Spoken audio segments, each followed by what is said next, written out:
Hello बच्चों, आप सभी का स्वागत है ओलंपियाड बेस कैंप में। मैं हूं शैलेंद्र गुप्ता और मैं आज लेके आया हूं आपके पास लेक्चर 2। जैसा कि आपको पता है कि हम यहां पर जो केमिस्ट्री है बिल्कुल बेस लेवल से स्टार्ट कर रहे हैं और धीरे धीरे हम लेवल बढ़ाते जाएंगे एक एक लेक्चर के बाद, ताकि हमारे जो बेसिक्स हैं जो कि हमें आगे ज़रूरत पड़ती है ओलंपियाड की प्रिपरेशन करने के लिए, वो हम कवर अप कर पाएँ। हो सकता है किसी बच्चों काफ़ी सारे बच्चों ने ये बेसिक पढ़ रखे हों, बट ऐसे बहुत सारे बच्चे भी हैं जिन्होंने ये बेसिक अभी कंप्लीट नहीं किए हुए हैं और वो ओलंपियाड की प्रिपरेशन कर रहे हैं।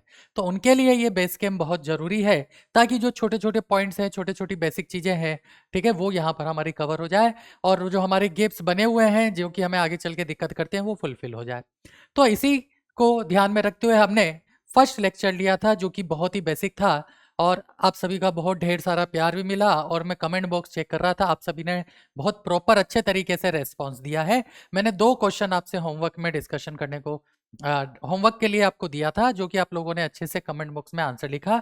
जैसे कि फर्स्ट क्वेश्चन मैंने आप सभी से पूछा था कि यूनिवर्स का जो मैक्सिमम पार्ट है वो कौन सी फिजिकल स्टेट में बचना हुआ है। तो आप सभी का जो कमेंट बॉक्स में आंसर आया था वो सभी का आंसर आया था प्लाज्मा, जो कि बिल्कुल करेक्ट आंसर है। यानी मैक्सिमम पार्ट ऑफ यूनिवर्स किस में बना हुआ है? प्लाज्मा स्टेट में पाया जाता है। फिर बच्चों मैंने सेकंड क्वेश्चन पूछा था कि आपको 20 ऐसे नाम एटलीस्ट लिखने हैं जो कि क्या नहीं है, मैटर नहीं है। तो उस पर भी आप सभी का भर भर के रेस्पॉन्स आया कमेंट बॉक्स में और काफ़ी अच्छे आंसर्स आप लोगों ने लिखे, ठीक है। जैसे कि इमोशंस हो गया, फीलिंग्स हो गई, ठीक है, अलग अलग वैरायटी, आपकी फ्रेंडशिप हो गई, ठीक। ये सारी चीज़ें हैं जो कि मैटर नहीं होती है। इसके अलावा बच्चों हम क्या और कर रहे हैं, हम आपको हर लेक्चर के साथ साथ कुछ प्रैक्टिस क्वेश्चन प्रोवाइड करवा रहे हैं। जैसे कि प्रीवियस लेक्चर में मैंने कुछ प्रैक्टिस क्वेश्चन 15 क्वेश्चंस आपको प्रोवाइड किए थे और आप सभी ने वो सॉल्व किए होंगे। तो जल्दी से एक बार पहले उनका डिस्कशन कर लेते हैं। जैसे कि फर्स्ट क्वेश्चन हमारे पास था, ये मैं फटाफट निकालूंगा क्योंकि ये प्रैक्टिस क्वेश्चन मैं आपको ऑलरेडी प्रोवाइड करवा चुका हूँ, ठीक है। तो अगर किसी को नहीं मिला है तो वो कमेंट, आपको जो लिंक प्रोवाइडेड है या जहां पर आप लोगों का ऐप पे सारा का सारा मटेरियल मिलता है, वहाँ पे जाके चेक करें। फिजिक्स के, केमिस्ट्री के, बायो के या मैथमेटिक्स के जो भी लेक्चर्स आपके चल रहे हैं, सबके प्रैक्टिस सेशन वहाँ पर अवेलेबल है। तो फर्स्ट क्वेश्चन हमारा था कि in all the 3 states of water, ice, liquid and vapour, chemical composition of water. तो देखो, वाटर जब सॉलिड, लिक्विड और गैस में पाया जाता है तो उसकी ओनली फिजिकल स्टेट में चेंज होता है, उसकी केमिकल स्टेट में कोई चेंज नहीं होता है, इसलिए इसका आंसर आएगा रिमेन सेम, जो कि हमारा कौन सा है? ऑप्शन बी है। तो जब स्टेट चेंज होती है तो केमिकल कंपोजिशन कांस्टेंट रहता है, ओनली फिजिकल स्टेट चेंज होती है। दूसरा क्वेश्चन प्रैक्टिस सेशन में था, when heat is constantly supplied by a burner to a boiling water. अब देखो यहाँ पर बच्चों एक चीज ध्यान से समझने की जरूरत है, ये है बॉइलिंग वाटर, यानी वाटर अपने बॉइलिंग पॉइंट पे पहुंच चुका है। तो जब भी कोई लिक्विड अपने बॉइलिंग पॉइंट पे पहुंच जाता है तो बॉइलिंग पॉइंट पे क्या होता है, लेट से अगर ये क्लोज कंटेनर है, इस क्लोज कंटेनर में कोई लिक्विड आपने फिल किया हुआ है और उसको आप हीट कर रहे हो, तो आपको पता है कि वाटर वाटर का बॉइलिंग पॉइंट कितना होता है? 100 डिग्री सेल्सियस होता है। तो 100 डिग्री सेल्सियस पे ये लिक्विड वेपराइज होता जाता है। कब तक वेपराइज होता है? जब तक कि सारा का सारा लिक्विड किस में कन्वर्ट ना हो जाए? वेपर में कन्वर्ट ना हो जाए। तो during this process boiling of water, जो टेम्परेचर है वो हमारा क्या रहता है? वाटर का कांस्टेंट रहता है, यानी उसमें कोई चेंज देखने को नहीं मिलता। तो does not rise at all, जो कि हमारा कौन सा है? ऑप्शन नंबर डी है। इसके बाद जब पूरा लिक्विड वेपर में कन्वर्ट हो जाएगा तो धीरे धीरे आप फर्दर क्या करोगे? टेम्परेचर इंक्रीज करोगे।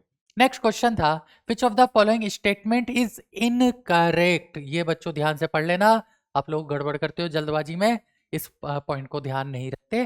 तो which of the following statement is incorrect about the states of matter. ये भी आप लोगों ने सॉल्व किया होगा। हमने 5 फिजिकल स्टेट देखी थी, solid, liquid, gas and plasma. तो सबसे पहले हम बात करते हैं कि जो गैसियस पार्टिकल है उनमें फोर्स ऑफ अट्रैक्शन सबसे वीक होता है, ये हमने क्लियरली देख लिया था। तो वेरी लेस, तो ये तो करेक्ट है। Plasma consist of super energetic and super excited particle. Super excited particle का मतलब है हाई टेम्परेचर पे जब हम हीट करेंगे तो आयनाइज गैसेस आयन, तो ये भी करेक्ट है। Plasma glows with the special colour depending on the nature of the gas. तो मैंने आपको बताया था कि जो कलरफुल लाइट्स होती है, जो कि आप लोगों ने बहुत सारे शॉप्स में देखा होगा या एलईडी लाइट्स देखा होगा, जो अलग अलग जो बड़े बड़े रेस्टोरेंट्स होते हैं उनके बाहर उनके नाम लिखे होते हैं, तो ये कलरफुल लाइट्स ही हमारी प्लाज्मा स्टेट में होती है। तो वो किस पर डिपेंड करती है? वो नेचर ऑफ गैस पर डिपेंड करती है। तो ये स्टेटमेंट भी करेक्ट है। अब हम बात करते हैं बोस-आइंस्टीन कंडेंसेट की। तो मैंने आपको क्या बताया था कि बोस-आइंस्टीन कंडेंसेट बच्चों एक ऐसी स्टेट है जिसमें आप क्या करोगे, पार्टिकल्स को कूल करते हुए जाओगे और नियरली एब्सोल्यूट जीरो टेम्परेचर पे जब पहुंच जाओगे तो ये स्टेट अचीव होती है। तो देखो बच्चों यहाँ क्या है, Bose-Einstein condensate is form by heating gas off extremely low density. अब यहाँ पर एक वर्ड लिखा है हीटिंग गैस, तो बच्चों हम हीट नहीं करते हैं, उसे हम कूल करते हैं। इस वजह से ये स्टेटमेंट क्या हो गया, रॉन्ग हो गया और यही हमारा इनकरेक्ट ऑप्शन होगा। इसलिए इस क्वेश्चन का जो आंसर होगा वो डी फॉर डेली होगा। ठीक है बच्चों, तो ये 3 क्वेश्चन प्रैक्टिस सेशन में और भी क्वेश्चन है, हम आगे कंटिन्यू करते हैं। यहाँ तक आप लोगों को क्लियर होगा और आप सभी ने ये करेक्ट भी मार्क किए होंगे। जल्दी से हम आगे बढ़ते हैं, नेक्स्ट क्वेश्चन को भी डिस्कस कर लेते हैं। फिलिंग द ब्लैंक्स आपको दिया हुआ है कि is the sum of atomic mass of all the element present in a molecule. Molecule में जितने भी एलिमेंट प्रेजेंट है उन सबके एटॉमिक मास का जो सम होता है वो मॉलिक्यूलर मास होता है, जो कि हमने कैलकुलेट करना भी सीखा था। इसलिए इसका आंसर क्या आएगा, ऑप्शन नंबर डी आएगा। Next question, dry ice. तो बच्चों एक बहुत कॉमन सा क्वेश्चन है, आप सभी को पता है कि ड्राई आइस क्या होती है। आइस तो हमारी वाटर होती है सॉलिड फॉर्म में, और ड्राई आइस जो होती है वो CO2 होती है सॉलिड फॉर्म में। ये आप लोगों को याद रखना है, जो कि हमारा ऑप्शन नंबर डी है। नेक्स्ट क्वेश्चन, अब इस बच्चे क्वेश्चन में बच्चों का काफी डाउट भी आया, काफी बच्चों ने पूछा भी कि ये सर फॉर्मूला मास क्या होता है।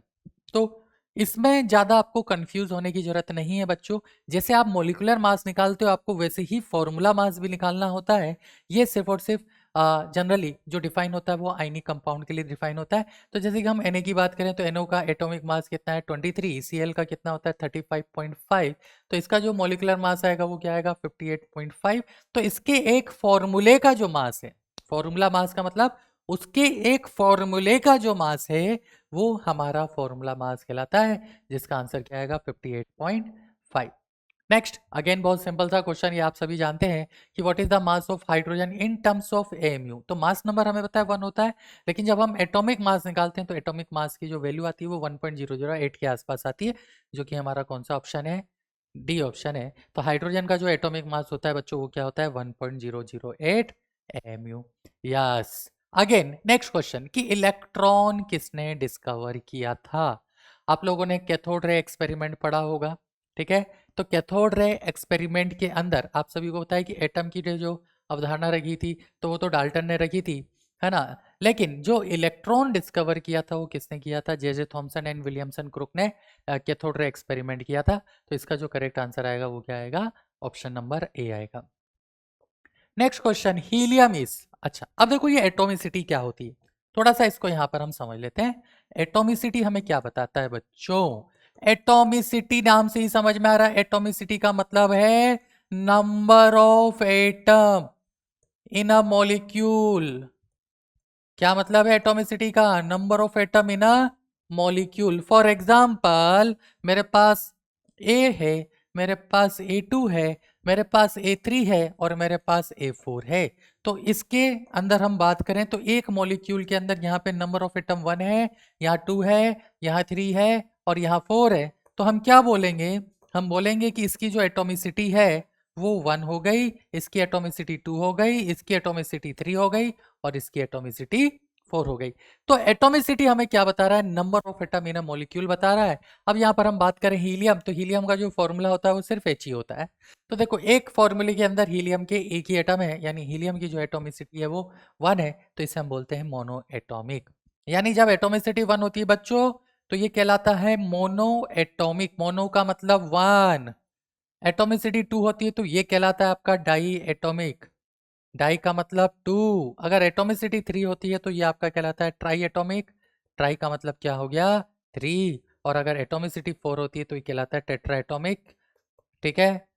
एंड सो ऑन, इस तरह से आपके नंबर ऑफ एटम के अकॉर्डिंग एटोमिसिटी बढ़ती जाएगी, तो ये हमारा कहलाता है tetra atomic molecule. Mono atomic मतलब सिंगल एटम, डाई एटॉमिक का मतलब उसमें 2 एटम, ट्राई एटॉमिक का मतलब उसमें 3 एटम और टेट्रा एटॉमिक का मतलब उसमें 4 एटम निकल के आते हैं। तो ये बच्चों मतलब होता है यहाँ पर किससे, एटोमिसिटी से।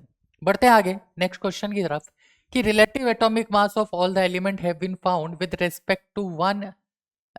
Respect to an atom of. तो आपको पता है कि अगर हम 1 AMU की डेफिनेशन से जाएं, 1 AMU हम कैसे डिफाइन करते हैं, तो ये होता है 1/12 into mass of N atom of C12 atom, ठीक है, या आइसोटोप, यानी कार्बन 12 के एक एटम के मास का जो 1/12 पार्ट होता है, दैट इज योर 1 mu। अब रिलेटिव एटॉमिक मास हम कैसे डिफाइन करते हैं, ये भी आप लोग देख लो। तो बच्चा रिलेटिव एटॉमिक मास, दोबारा समझना, रिलेटिव एटॉमिक मास ये जो डिफाइन होता है ना, ये कैसे डिफाइन होता है, ये डिफाइन होता है mass of N atom of substance divided by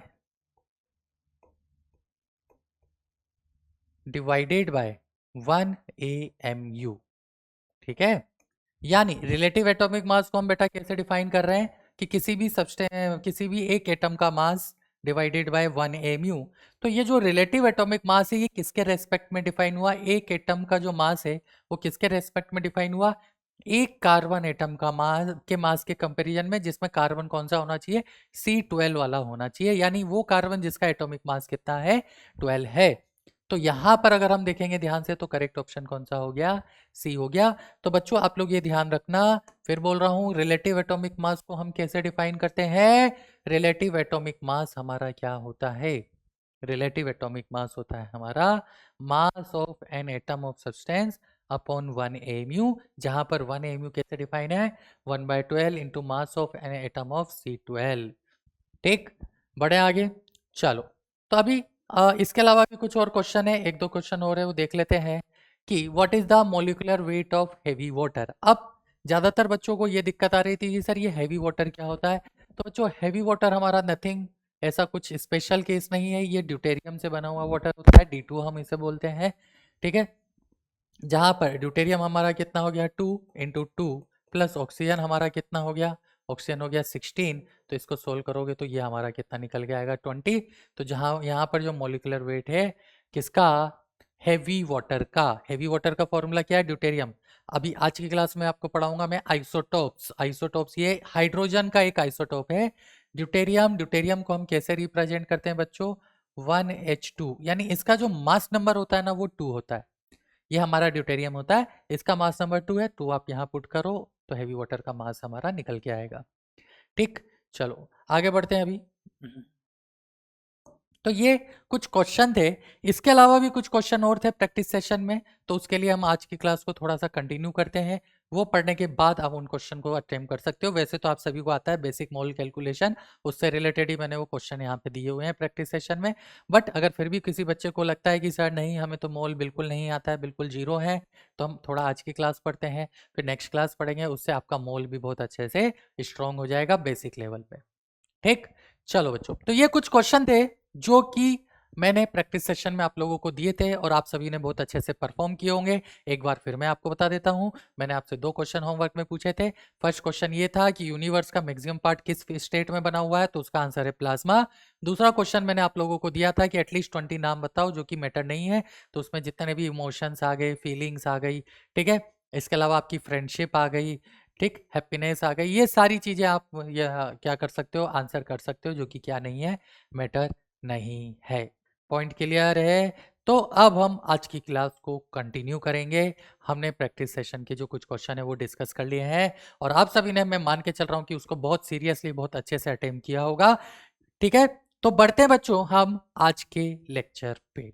last lecture में हमने क्या किया था, हमने मोलिकुलर मास कैलकुलेशन कर लिया था। अब उसमें आगे बढ़ने से पहले कुछ बेसिक डेफिनेशन है जो कि आप लोगों को पता होनी चाहिए, ठीक है, केमिस्ट्री के अंदर, क्योंकि ये बहुत ज़्यादा यूज होती है। तो उसमें से सबसे फर्स्ट जो डेफिनेशन है, बेसिक डेफिनेशन, आज हम कुछ ग्राफ के क्वेश्चंस भी करेंगे, कुछ बेसिक ग्राफ भी हम आज पढ़ेंगे। जैसे कि अभी आप लोगों ने देखा होगा कि ओलंपियाड बेस कैंप में फिजिक्स का भी पैरेलल लेक्चर चल रहे हैं, जहां पर आप बेसिक से ग्राफ भी सीख रहे हो। तो वहां पर आप लोगों ने ग्राफ सीखे हैं, उसी को हम आज की क्लास में कुछ यूज करेंगे और उससे रिलेटेड कुछ क्वेश्चन भी करेंगे कि केमिस्ट्री में हम ग्राफ को कैसे यूज करते हैं। लेकिन उससे पहले हम क्या कर लें, कुछ बेसिक सी डेफिनेशन पढ़ लें। ये बेसिक सी डेफिनेशन हमारे पास है, ठीक है। उसमें सबसे फर्स्ट डेफिनेशन आती है हमारी किसकी, आइसोटॉप्स की। अब ये आइसोटॉप्स क्या होते हैं, आप सभी जानते हो बच्चों, आइसोटोप ऐसी दो स्पीशीज हैं या ऐसे दो पार्टिकल हो सकते हैं, दो एटम हो सकते हैं जिनका एटॉमिक नंबर सेम होता है लेकिन मास नंबर डिफरेंट होता है। क्या बोला मैंने, which have same atomic number but different क्या mass number, which have same atomic number but different mass number, this is called क्या आइसोटोप। जैसे कि एक सिंपल सा एग्जांपल से हम समझते हैं, हाइड्रोजन नेचर में पाया जाता है 1H1 1H2 एंड 1H3, ठीक है, इसे हम बोलते हैं प्रोटियम, नॉर्मल जो हाइड्रोजन होता है, इसे हम बोलते हैं ड्यूटेरियम और इसे हम बोलते हैं टिट्रियम, ठीक है। तो ये तीनों एक दूसरे के आइसोटॉप्स हैं। कैसे?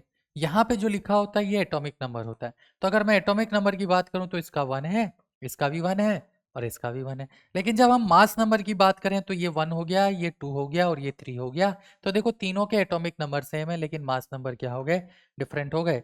तो ये हमारे क्या कहलाएंगे, आइसोटॉप्स कहलाएंगे। एक और सिंपल सा एग्जांपल ले देते हैं, जैसे कि हमारे पास है कार्बन, कार्बन भी नेचर में C12 एंड C14 के फॉर्म में पाया जाता है। अगर हम बात करें तो दोनों का जो एटॉमिक नंबर होता है बच्चों वो 66 है, लेकिन अगर मास नंबर की बात करें तो इसका मास नंबर 12 होता है और इसका मास नंबर क्या होता है, 14 होता है। तो ये दोनों हमारे क्या हो गए, आइसोटॉप्स हो गए, ठीक है। तो आइसोटॉप कौन सी स्पीशीज है, ऐसी species which have same atomic number but different mass number. अब आप बोलोगे सर एक और एग्जांपल, तो ये लो आपके लिए एक और एग्जांपल है हमारे पास Cl35 क्लोरीन। आपने देखा होगा ना क्लोरीन 35.5 क्यों होता है 35.5, क्लोरीन का एटॉमिक मास वो भी हम आज सीखेंगे, ठीक है, कि कैसे उसे हम कैलकुलेट करते हैं। तो बच्चों बने रहिएगा, बिल्कुल बेसिक से हम जा रहे हैं। आइसोटॉप जैसे कि क्लोरीन नेचर में दो फॉर्म में पाया जाता है, Cl35 एंड 37। दोनों केस में इसका जो एटॉमिक नंबर है वो कितना है, 17। तो यहाँ पर जेड कितना हो गया, 17, और यहाँ पर अगर मास नंबर की बात करें तो ये हो गया 35 और ये हो गया कितना, 37। क्लियर? तो ये भी हमारे आइसोटॉप्स हो गए। तो आइसोटॉप बहुत ही सिंपल सी चीज है, विच have same atomic number and different mass number. Clear है बच्चों? बढ़े तो हम नेक्स्ट टॉपिक की तरफ। आइसोटॉप आई थिंक आप सभी को क्लियर हो गया है। बढ़ते हैं हम, अब आता है हमारे पास सेकेंड, जिसे हम बोलते हैं क्या, आइसोबार। अब ये आइसोबार आप सभी को पता है क्या होता है आइसोबार। आइसोबार का मतलब हो गया, आइसो का मतलब तो देखो सेम है, ये तो सभी को पता है कि आइसो जो यहाँ पर वर्ड है ना, इट मीन्स व्हाट, सेम। अब ये सेम क्या होगा, ठीक, तो यहां पर आता है same mass number but different atomic number. यानी आइसोबार्स क्या होते हैं, आइसोबार होते हैं विच हैज सेम क्या, मास नंबर बट डिफरेंट, अरे बोलो डिफरेंट क्या, एटॉमिक नंबर। अब आप बोलोगे सर ऐसा कोई एग्जांपल बताओ जिनका मास नंबर सेम है लेकिन एटॉमिक नंबर डिफरेंट है। तो हमने जब एटॉमिक मास लास्ट क्लास में लर्न किए थे तो हमने देखा था कैल्शियम और हमने देखा था आर्गन। जल्दी से याद करो, इसका मास नंबर कितना निकल के आ रहा था, 40, और इसका भी मास नंबर था 40। इसका एटॉमिक नंबर आया था 20 और इसका एटॉमिक नंबर कितना था प्यारे बच्चों, 18। तो अगर हम यहाँ से देखें तो जेड जेड इक्वल टू इसके लिए है 20 और इसके लिए क्या है 18। अगर यहाँ पर एटॉमिक मास की बात करें या मास नंबर की बात करें तो इसके लिए क्या है 40 और इसके लिए भी क्या है 40, ठीक है। तो देखो दोनों के मास नंबर सेम है लेकिन दोनों का एटॉमिक नंबर डिफरेंट है, तो इन दोनों में जो रिलेशन होगा वो कौन सा होगा, वो आइसोबार होगा। क्लियर है सभी को? तो आइसोबार का मतलब होता है जिनका मास नंबर सेम और जिनका एटॉमिक नंबर डिफरेंट, ठीक। आते हैं तीसरी बेसिक डेफिनेशन के ऊपर। तो आइसोटोप आप लोगों को क्लियर, आइसोबार आप लोगों को क्लियर। अब हमारे पास जो थर्ड एप्लीकेशन, थर्ड डेफिनेशन यहां पर आती है वो है बहुत ही प्यारी और सिंपल सी, आइसोटोन। अब ये आइसोटोन क्या होता है, ठीक, तो ये भी आप सभी को पता है। आइसोटोन का मतलब क्या होता है, विच हैव, क्या भाई बोलो, आइसोटोन, आइसोटोन का मतलब होता है विच have same number of neutron, ठीक है, विच have same number of neutrons. तो जिनके पास सेम नंबर ऑफ न्यूट्रॉन्स होते हैं उन्हें हम आइसोटन्स बोलते हैं। अब आप बोलोगे कि सर इसका कोई एग्जाम्पल बताओ जिसमें नंबर ऑफ न्यूट्रॉन सेम आ रहे हैं। तो एक सिंपल सा एग्जाम्पल लेते हैं। लेट्स से मेरे पास कैल्शियम है और लेट्स से मेरे पास पोटेशियम है। कैल्शियम का एटॉमिक नंबर कितना होता है 20 और पोटेशियम का कितना होता है 19। कैल्शियम का मास नंबर कितना होता है 40 और पोटेशियम का कितना होता है तो आप सभी को पता है 39। तो अब हम क्या करें, अब हम यहाँ पर लिखते हैं इसका जो जेड यानी एटॉमिक नंबर है 20 और इसका कितना हो गया 19। इसका मास नंबर था 40, इसका कितना था 39। तो नंबर ऑफ न्यूट्रॉन बच्चों कैसे निकालते हैं, mass number minus atomic number. यही होता है number of neutrons, mass number minus atomic number. करो सब्ट्रैक्ट तो इन दोनों का डिफरेंस आया 20। करो सब्ट्रैक्ट तो इन दोनों का डिफरेंस भी कितना आया 20। तो देखो नंबर ऑफ न्यूट्रॉन्स दोनों में क्या आ रहे हैं, सेम निकल के आ रहे हैं। तो ऐसी स्पीशीज जिनमें नंबर ऑफ न्यूट्रॉन सेम होते हैं वो हमारी क्या कहलाती है, वो हमारी आइसोटन्स कहलाती है। क्लियर है सभी को? चलो बढ़ते हैं आगे।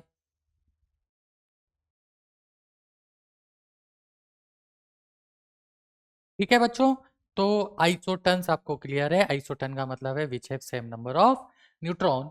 बढ़ते आगे। नेक्स्ट जो हमारी स्लाइड है, तो नेक्स्ट जो हमारा डेफिनेशन है बेसिक सा वो होता है, वो है आइसो इलेक्ट्रॉनिक स्पीशीज। अब देखो आइसो इलेक्ट्रॉनिक स्पीशीज, अब नाम से ही आपको समझ में आ रहा है, क्या समझ में आ रहा है कि जिसमें सेम इलेक्ट्रॉन होंगे। ऑब्वियस सी बात है, आइसो मतलब सेम, इलेक्ट्रॉनिक मतलब इलेक्ट्रॉन, तो which have same number of electron वही हमारे क्या कहलाएंगे, which have same number of electron. इन्हीं को हम क्या बोलते हैं, आइसो इलेक्ट्रॉनिक स्पीशीज बोलते हैं। ठीक है, विच have same number of electron. Example, तो देखो एग्जाम्पल हमारा बहुत क्लियर है यहाँ पर, नाइट्रोजन 3-, ठीक है, N3-, O2-, उसके बाद F-, फिर हम ले लेते हैं नियॉन, फिर हम ले लेते हैं Na+, फिर हम ले लेते हैं Mg2+, और फिर हम ले लेते हैं Al3+। तो ये हमारे पास कुछ आयन एंड एटम का कॉम्बिनेशन है। जरा हम बात करें इनके बारे में, तो आपको पता है कि नंबर ऑफ इलेक्ट्रॉन तो नाइट्रोजन है, नाइट्रोजन का एटॉमिक नंबर 7 यानी 7 इलेक्ट्रॉन है, और 3- है ना बच्चों। ये 3- क्या बता रहा है, ये 3- है मतलब ये एनायन है। लास्ट क्लास में मैंने आपको केटाइन और एनायन के बारे में एक आइडिया दिया था। एनायन मतलब इसने नंबर ऑफ इलेक्ट्रॉन एक्सेप्ट किए हैं, तो 3- लिखा है मतलब इसने कितने इलेक्ट्रॉन एक्सेप्ट किए हैं 3, तो इसके पास टोटल कितने हो गए 10। ऑक्सीजन का एटॉमिक नंबर होता है 8 यानी 8 इलेक्ट्रॉन उसके पास ऑलरेडी इन्वॉल्व है, और 2- है मतलब इसने कितने इलेक्ट्रॉन और एक्सेप्ट किए 2, तो इसके पास भी कितने हो गए 10। यहाँ तक क्लियर। फ्लोरीन का एटॉमिक नंबर होता है 9 प्लस -1 है यानी उसने एक इलेक्ट्रॉन एक्सेप्ट किया, तो इसके पास टोटल नंबर ऑफ इलेक्ट्रॉन कितने हो गए 11। नियॉन, नियॉन का तो एटॉमिक नंबर आप सभी को पता है कि कितना होता है 10 होता है। सोडियम, सोडियम का एटॉमिक नंबर आप सभी को पता है कितना है 11, और ये बच्चों +1 है ना। +1 का मतलब, अब यहाँ पे थोड़ा सा बच्चों को कंफ्यूजन आता है, सर ये तो +1 है, तो प्लस है तो आपको ऐड करना चाहिए, और वो माइनस है तो उसे सब्ट्रैक्ट करना चाहिए। तो +1 पॉजिटिव चार्ज कब एक्वायर होता है, जब इलेक्ट्रॉन रिमूव होता है। नेगेटिव चार्ज कब एक्वायर होता है, जब इलेक्ट्रॉन एक्सेप्ट होता है। तो यहाँ पे +1 है मतलब इसने एक इलेक्ट्रॉन को रिमूव किया, तो उसके पास भी इलेक्ट्रॉन यहाँ पे बच्चों कितना है 10, प्रिंटिंग एरर है ये। ठीक है, तो Na+, 11 - 1 ये भी कितना हो गया 10। Mg के पास, मैग्नीशियम के पास 12 इलेक्ट्रॉन होते हैं, 2+ मतलब उसने 2 इलेक्ट्रॉन रिमूव कर दिए, तो ये कितना हो जाएगा 10, यानी यहाँ पर नंबर ऑफ इलेक्ट्रॉन कितने रह गए 10। अगेन एल्यूमिनियम एटॉमिक नंबर 13 +3 है मतलब 3 चार्ज इसमें से चला गया, तो बचा कितना 10। तो देखो सब में नंबर ऑफ चार्जेस की अगर हम बात करें तो कितना है 10 10 10। सब में यहाँ पर कितने चार्ज हैं, कितने इलेक्ट्रॉन्स हैं, तो इलेक्ट्रॉन्स यहाँ पर सब में 10 10 10 10 है। ठीक है, इसका मतलब विच have same number of electron, ये सभी सभी क्या है एक आइसो इलेक्ट्रॉनिक स्पीशीज का एग्जाम्पल है। N3- O2- F- neon Na+, Mg2+ and Al3+। तो क्या समझ में आया बच्चों, आइसो इलेक्ट्रॉनिक का मतलब होता है विच have same number of electrons. अब इसी कैटेगरी में एक और हमारे पास डेफिनेशन है जिसे हम बोलते हैं आइसो डाइफर। यस, नाम से समझ में कुछ और आ रहा होगा, बट ये है कुछ और, आइसोडाइपर।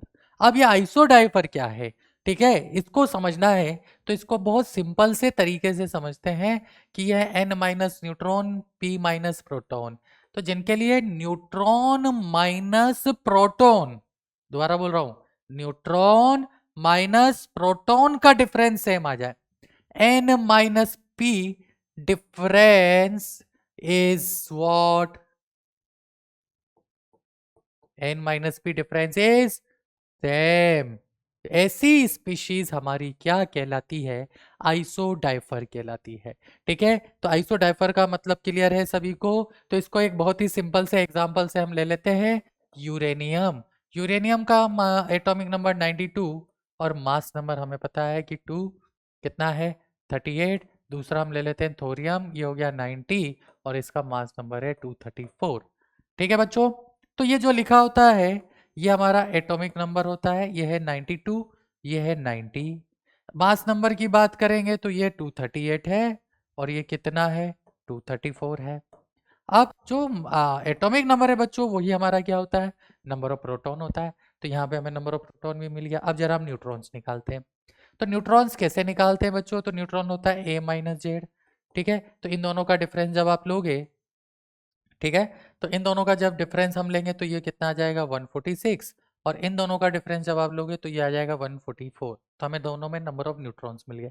लेकिन हमें तो चाहिए n माइनस पी की वैल्यू, मतलब न्यूट्रॉन माइनस प्रोटॉन की वैल्यू।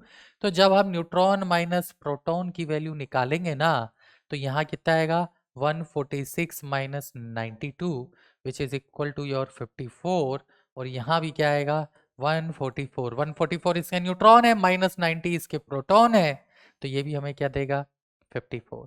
तो देखो बच्चों दोनों में वैल्यू कितनी आ रही है, न्यूट्रॉन है माइनस प्रोटॉन की 54, तो ये हमारे क्या कहलाएंगे, ये हमारे आइसोडाइफर्स कहलाएंगे।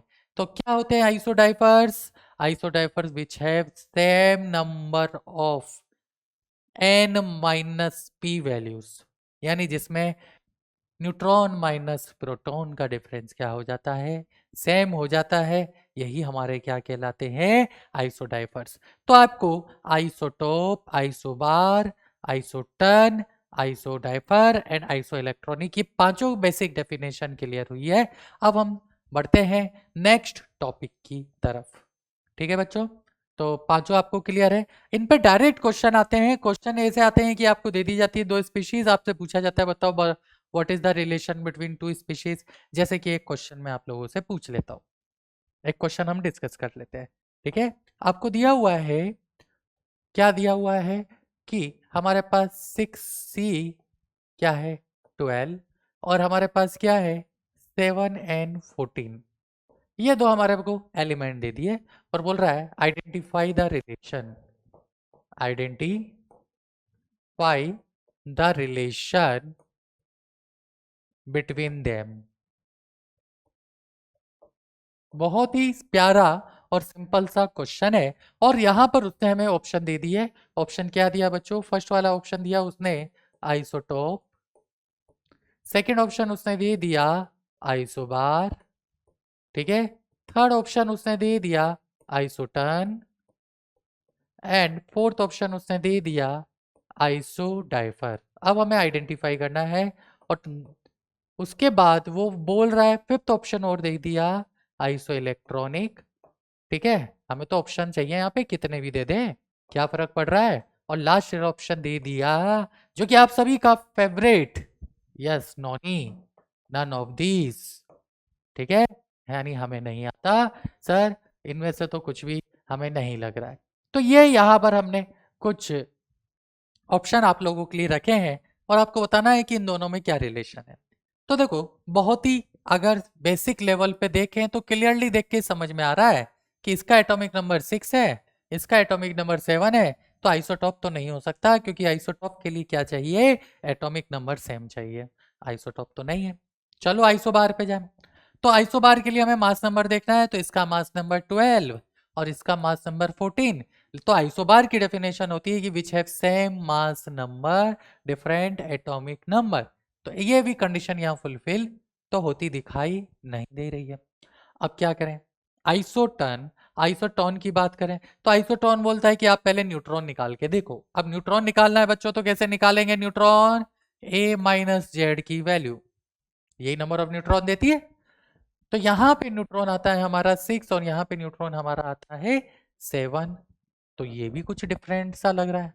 डिफरेंट सा कैसे लग रहा है कि यहाँ पे तो 6 न्यूट्रॉन है और यहाँ पे 7 है, तो नंबर ऑफ न्यूट्रॉन भी सेम नहीं है। देखो बच्चों, क्वेश्चन पूछने का तरीका, नंबर ऑफ न्यूट्रॉन अभी तक एक भी ऑप्शन ऐसा नहीं है जो मैच किया हो, तो न्यूट्रॉन भी सेम नहीं है, तो आइसोटन तो नहीं है। अब नेक्स्ट ऑप्शन आता है आइसोडाइपर। अब आइसोडाइपर क्या होता है बच्चों, जल्दी बोलो। अभी अभी मैंने बताया जिसमें n माइनस पी की वैल्यू क्या हो जाए, सेम हो जाए। तो यहाँ न्यूट्रॉन है 6 और प्रोटॉन भी 6, तो दोनों का डिफरेंस आया 0। यहाँ न्यूट्रॉन 7, प्रोटॉन भी 7, अगेन दोनों का डिफरेंस ये आ गया 0। तो देखो दोनों का n minus P value same आ रहा है, इसलिए ये आइसोडाइफर की कैटेगरी में तो आएगा। ये तो हमारा आंसर होगा। आइसो इलेक्ट्रॉनिक क्या सेम इलेक्ट्रॉन है क्या? तो जो उनमें एटॉमिक नंबर है उतने ही इलेक्ट्रॉन होते हैं, तो ये भी नहीं होगा, तो नॉनी तो बनता ही नहीं है। तो इसका आंसर क्या आएगा करेक्ट? आइसोडाइफर आएगा। तो ऐसे क्वेश्चन आपसे पूछे जाते हैं बच्चों, जहां पर दिखने पे हमें क्लियरली लगता है कि कुछ भी ऑप्शन नहीं मैच करेगा, तो हम नॉनी की तरफ जाते हैं, नन ऑफ दीज को मार्क करते हैं। बट एक्चुअली में करेक्ट रिलेशन यहाँ पर क्या था? आइसोडाइपर था। क्या था करेक्ट रिलेशन? आइसोडाइपर। आइसोडाइपर का मतलब क्या होता है? विच हैव सेम वैल्यू, किसकी? न्यूट्रॉन माइनस प्रोटॉन की। तो इसको बहुत क्लियर रखना है ना, डायरेक्टली ऐसी आंख बंद करके आंसर मत मार्क कर देना कि अगर वो आइसोटॉप नहीं है, आइसोबार नहीं है, आइसो इलेक्ट्रॉनिक भी नहीं है और आइसोटन भी नहीं है तो हम सीधा उसको नन कर दें। एक बार चेक जरूर कर लेना कि उसमें न्यूट्रॉन माइनस प्रोटॉन की वैल्यू क्या है, सेम है या डिफरेंट है। ठीक है बच्चों, तो वो वैल्यू जब आप चेक कर लोगे ना तो आपको पता पड़ जाएगा कि आइसोडाइफर है या नहीं है। बढ़े आगे, ठीक है।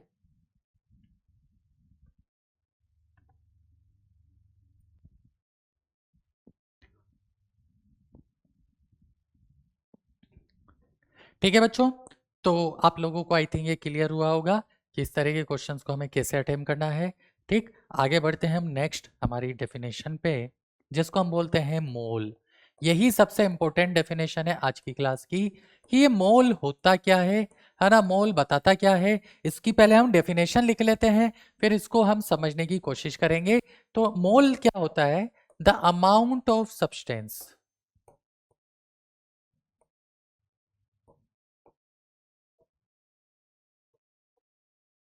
ठीक है, the amount of substance which contain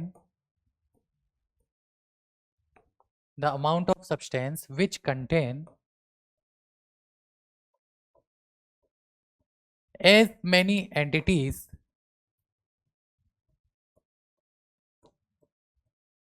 अब ये जो एंटिटीज है ना बच्चों, ये कुछ भी हो सकता है। ये आपका एटम, मॉलिक्यूल एटसेट्रा कुछ भी हो सकता है, इसको हम आगे अभी समझेंगे। तो मोल क्या है? The amount of substance which contain as many entities as the as the number of atom present in 12 gram C12 carbon atom. और आइसोटोप भी आप बोल सकते हो। अब क्या मीनिंग है इसका? तो पहली बात तो ये बताता क्या है मोल, तो सीधे सीधे अक्षरों में अगर हम समझें बहुत मोटे मोटे तौर पे, तो ये अमाउंट ऑफ सब्सटेंस बताता है। अमाउंट ऑफ सब्सटेंस से भी क्या मतलब है? ये हमें उसका मास बताता है। ठीक है, ये पॉइंट तो क्लियर हुआ कि मोल हमें बताता क्या है? मोल हमें अमाउंट ऑफ सब्सटेंस बताता है, या और बहुत ही बिल्कुल बेसिक पे समझे तो ये हमें मास बताता है। ठीक, ठीक है।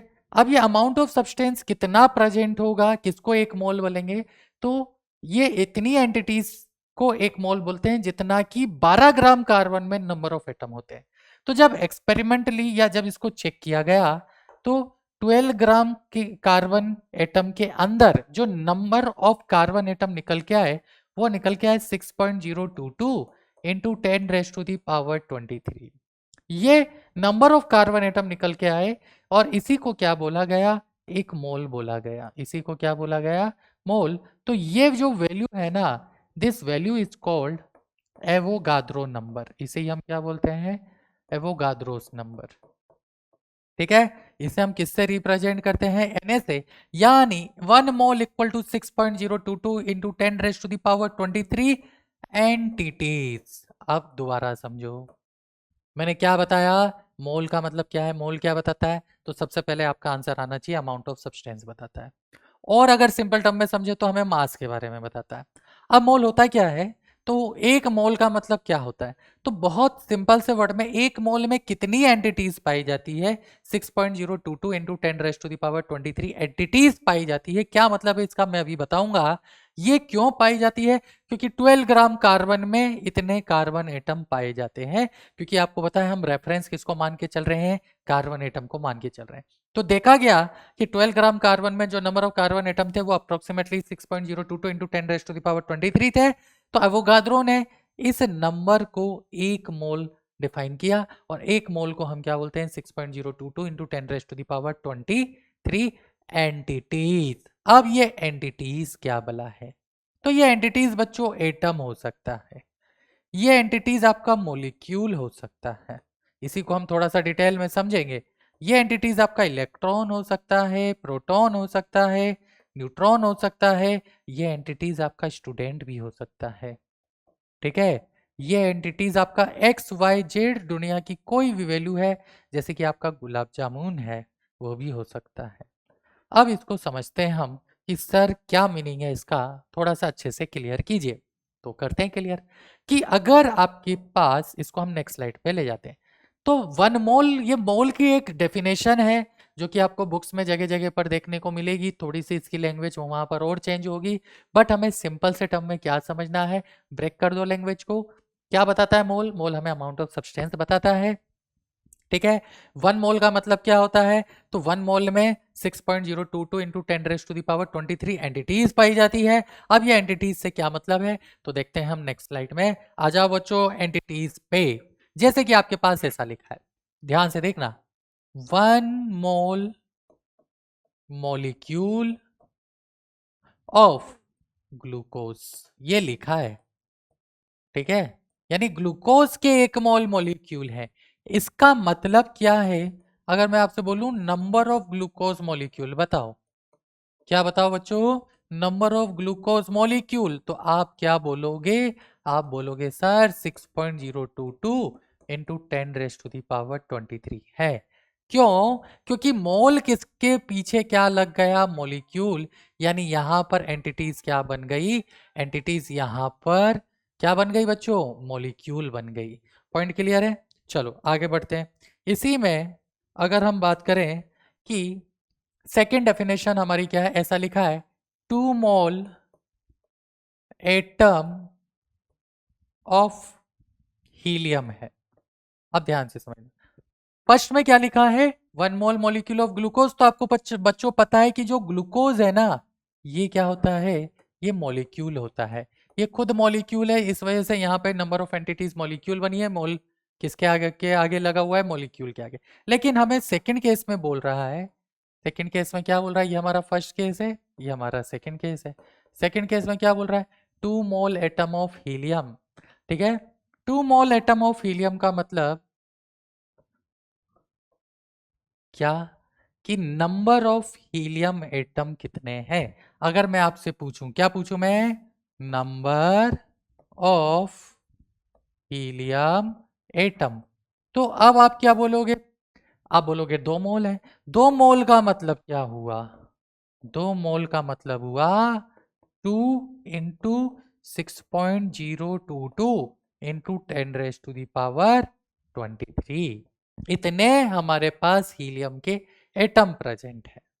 ठीक है, क्यों ऐसा लिखा है, क्योंकि यहां पर मोल किसके लिए डिफाइन हो रहा है, एटम के लिए डिफाइन हो रहा है। जैसे कि एक और सिंपल सा एग्जांपल लेते हैं, आपके को बोला गया कि आप किसी पार्टी में जाते हो, और लेट से कोई शादी पार्टी चल रही है, और आप उस शादी पार्टी में देखते हो कि बहुत सारी भीड़ आई हुई है, और इतने सारे ह्यूमन बीइंग है, तो आप बोलते हो कि लेट से एक पार्टी हो रही है, और उस पार्टी में, ये ऑल ओवर वर्ल्ड में पार्टी हो रही है, इस पार्टी में जो रजिस्ट्रेशन हुए हैं, ठीक है, जो कि यहाँ पर पार्टी में ज्वाइन करेंगे, तो जो रजिस्ट्रेशन हुए हैं वो हमारे पास 3 मोल हुए हैं। इसका मतलब कितने नंबर ऑफ कैंडिडेट उस पार्टी को ज्वाइन करेंगे, ये रजिस्ट्रेशन किसके हैं, नंबर ऑफ कैंडिडेट के, ठीक है, नंबर ऑफ कैंडिडेट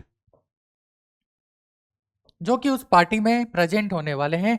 तो कितने रजिस्ट्रेशन हुए, 3 मोल। तो नंबर ऑफ कैंडिडेट का अगर मैं आपसे आंसर पूछूं तो आप क्या बोलोगे, 3 मोल। 3 मोल का मतलब 3 इंटू 6.022 इंटू 10⁻23। तो बच्चों इन 3 बेसिक एग्जाम्पल से हमें क्या समझ में आया, हमें ये समझ में आया कि मोल जिसके आगे लग जाएगा वही एंटिटीज बन जाएगा। 1 मोल मॉलिक्यूल तो यहाँ पर मॉलिक्यूल एंटिटीज है, 1 मोल एटम तो यहाँ पर एटम एंटिटीज है, 1 मोल यहाँ पर कैंडिडेट तो यहाँ पर कैंडिडेट एंटिटीज है, 1 मोल स्टूडेंट तो हमारी स्टूडेंट एंटिटीज है, 1 मोल इलेक्ट्रॉन तो इलेक्ट्रॉन हमारी एंटिटीज है। तो ये एंटिटीज कुछ भी हो सकती है डिपेंडिंग अपॉन द क्वेश्चन, हमें क्वेश्चन में क्या दिया हुआ है।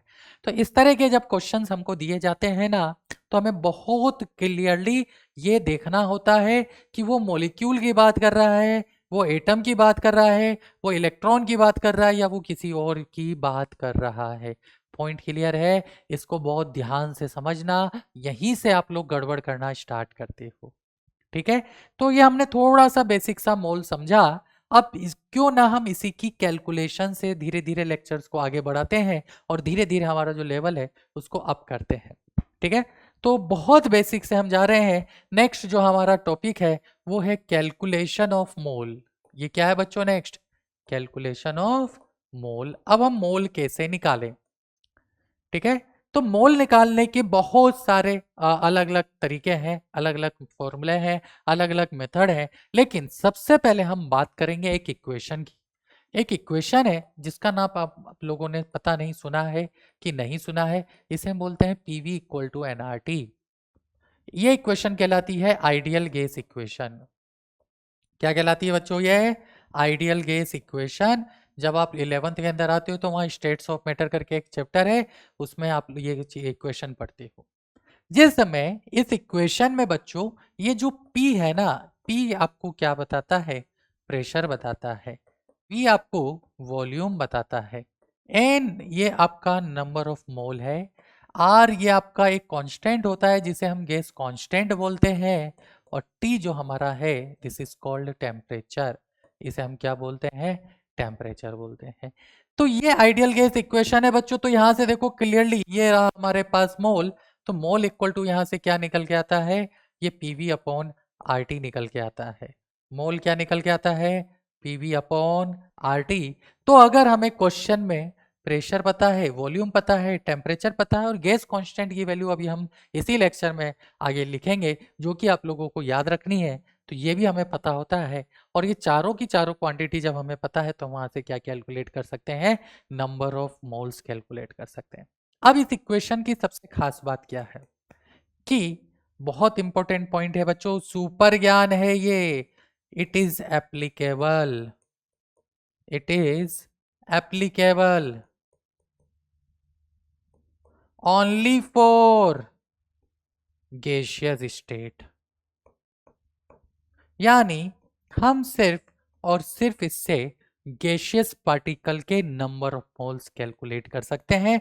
दिस इज योर सुपर ज्ञान 1, SG1, ठीक है। वैसे तो ये मेरा नाम भी है शैलेंद्र गुप्ता, इसको आप बोलोगे सुपर ज्ञान।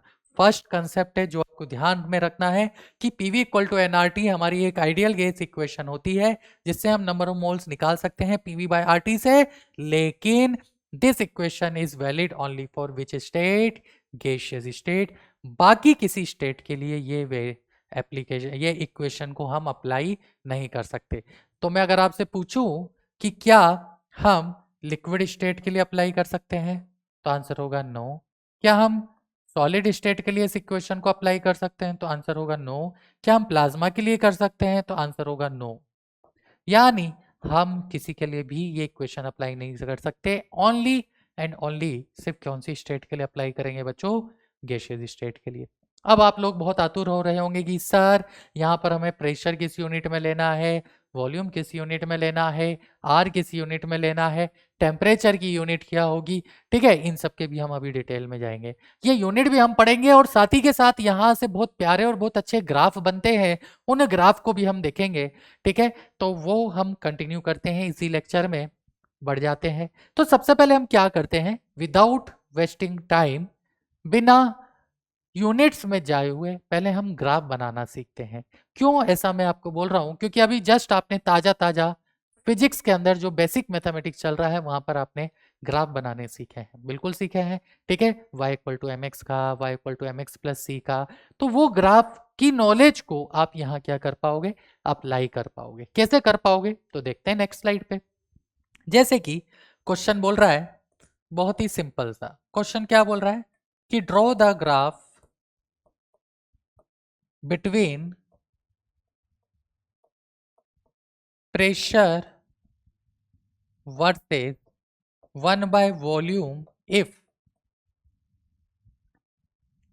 all other parameter are constant in ideal gas equation।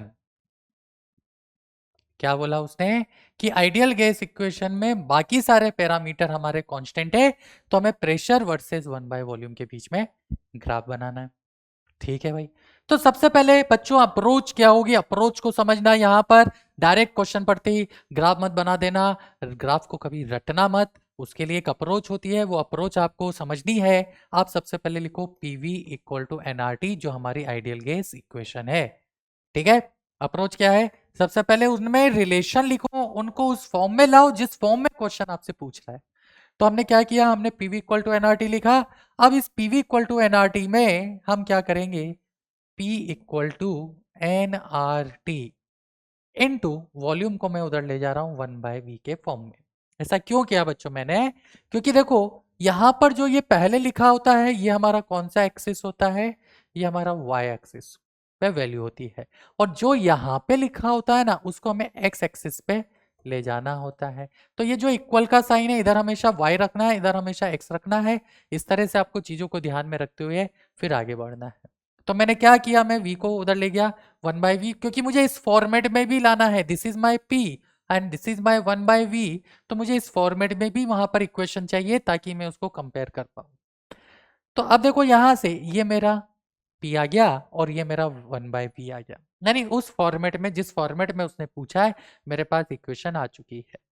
अब जब आपको ग्राफ बनाना होता है ना बच्चों, तो जो पहले लिखा है, क्या लिखा है उसने, प्रेशर, यानी जो पहले लिखा है उसको y मान लो। तो आपने प्रेशर को क्या माना, y माना। ध्यान से समझना, नेक्स्ट ग्राफ आप ही को ड्रॉ करना है।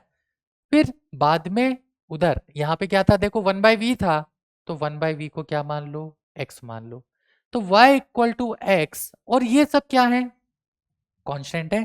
कैसे पता, उसने क्लियरली लिखा है all other parameter are constant, ये कांस्टेंट है तो इसे क्या मान लो, m मान लो। तो देखो हमारे पास एक इक्वेशन बन गई, कौन सी, y equal to M x की, जिसका ग्राफ अभी अभी आप लोगों ने बनाना सीखा है, ताजा ताजा ये ग्राफ आप लोगों ने बनाना सीखा है। कैसे, तो ये मेरे पास क्या हो गया, मेरे पास ये एक्सेस हो गई जिसपे मेरे को प्रेशर लेना है, ये एक्सेस हो गई जिसपे मेरे को 1/वॉल्यूम लेना है। तो प्रेशर वर्सेस 1/वॉल्यूम के बीच में जो ग्राफ है वो स्ट्रेट लाइन ग्राफ है। ठीक है, तो ये हमें ग्राफ ड्रॉ कर लेना है, ये रहा हमारा ग्राफ, जो कि कहाँ से पास होगा, ओरिजिन से पास होगा। बट अब देखो इसके हम अभी डिटेल में नहीं जाएंगे कि ओरिजिन को टच करेगा कि नहीं करेगा, ये सब सारी चीजें हम आगे पढ़ेंगे। ठीक है, बट हमें ये तो समझ में आ गया कि इसका जो ग्राफ होगा वो स्ट्रेट लाइन ग्राफ होगा, जहां पर अगर ये एक्स एक्सिस के साथ थीटा एंगल बना रहा है तो टेन थीटा यहाँ पर मेरी स्लोप होगी।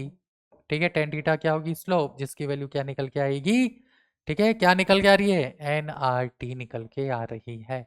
This is my first graph जो कि हमने पीवी इक्वल टू एनआरटी को ध्यान में रखते हुए ड्रॉ किया है। क्लियर, यहां तक आई थिंक आपको क्लियर है। ठीक है, तो ग्राफ बनाना है तो डायरेक्ट ग्राफ नहीं बनाना है, आपको पहले उसके बीच में रिलेशन फाइंड आउट करना है। जिस फॉर्मेट में आपसे ग्राफ पूछा है उस फॉर्मेट में उस वैल्यू को लाना है और फिर ग्राफ ड्रॉ करना है अगर हमारे पास इक्वेशन आ जाती है तो। जैसे कि एक और क्वेश्चन हम देख लेते हैं, ठीक, और उस क्वेश्चन से हमें अब क्या करना है, नेक्स्ट ग्राफ ड्रॉ करना है।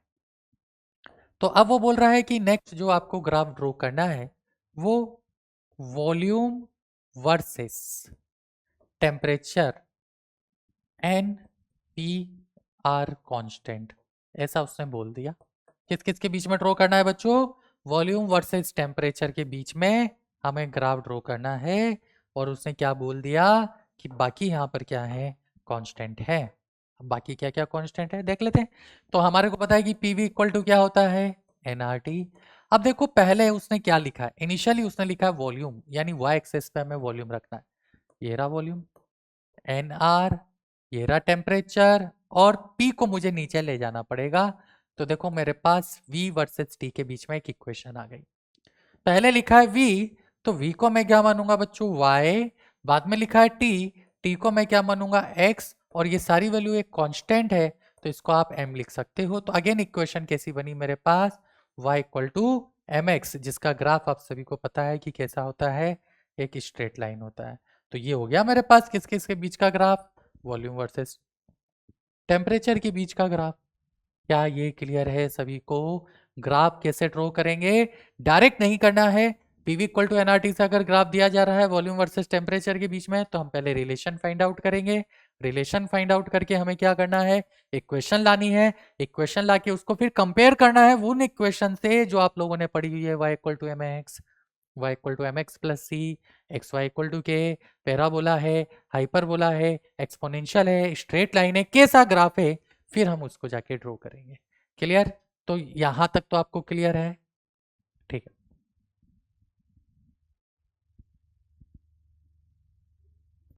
ठीक है बच्चों, तो ये हमारा सेकंड क्वेश्चन था जिसमें हमने क्या किया, हमने डिस्कस किया कि वॉल्यूम वर्सेस टेम्परेचर के बीच में अगर हमें ग्राफ बनाना है तो हमें पहले पीवी इक्वल टू एनआरटी से वॉल्यूम और टेम्परेचर के फॉर्म में हमें इक्वेशन को लाना पड़ेगा और वाई और एक्स मान के हमें इक्वेशन लानी पड़ेगी। तो अभी एक और क्वेश्चन कर लेते हैं। नेक्स्ट क्वेश्चन हमसे बोल रहा है कि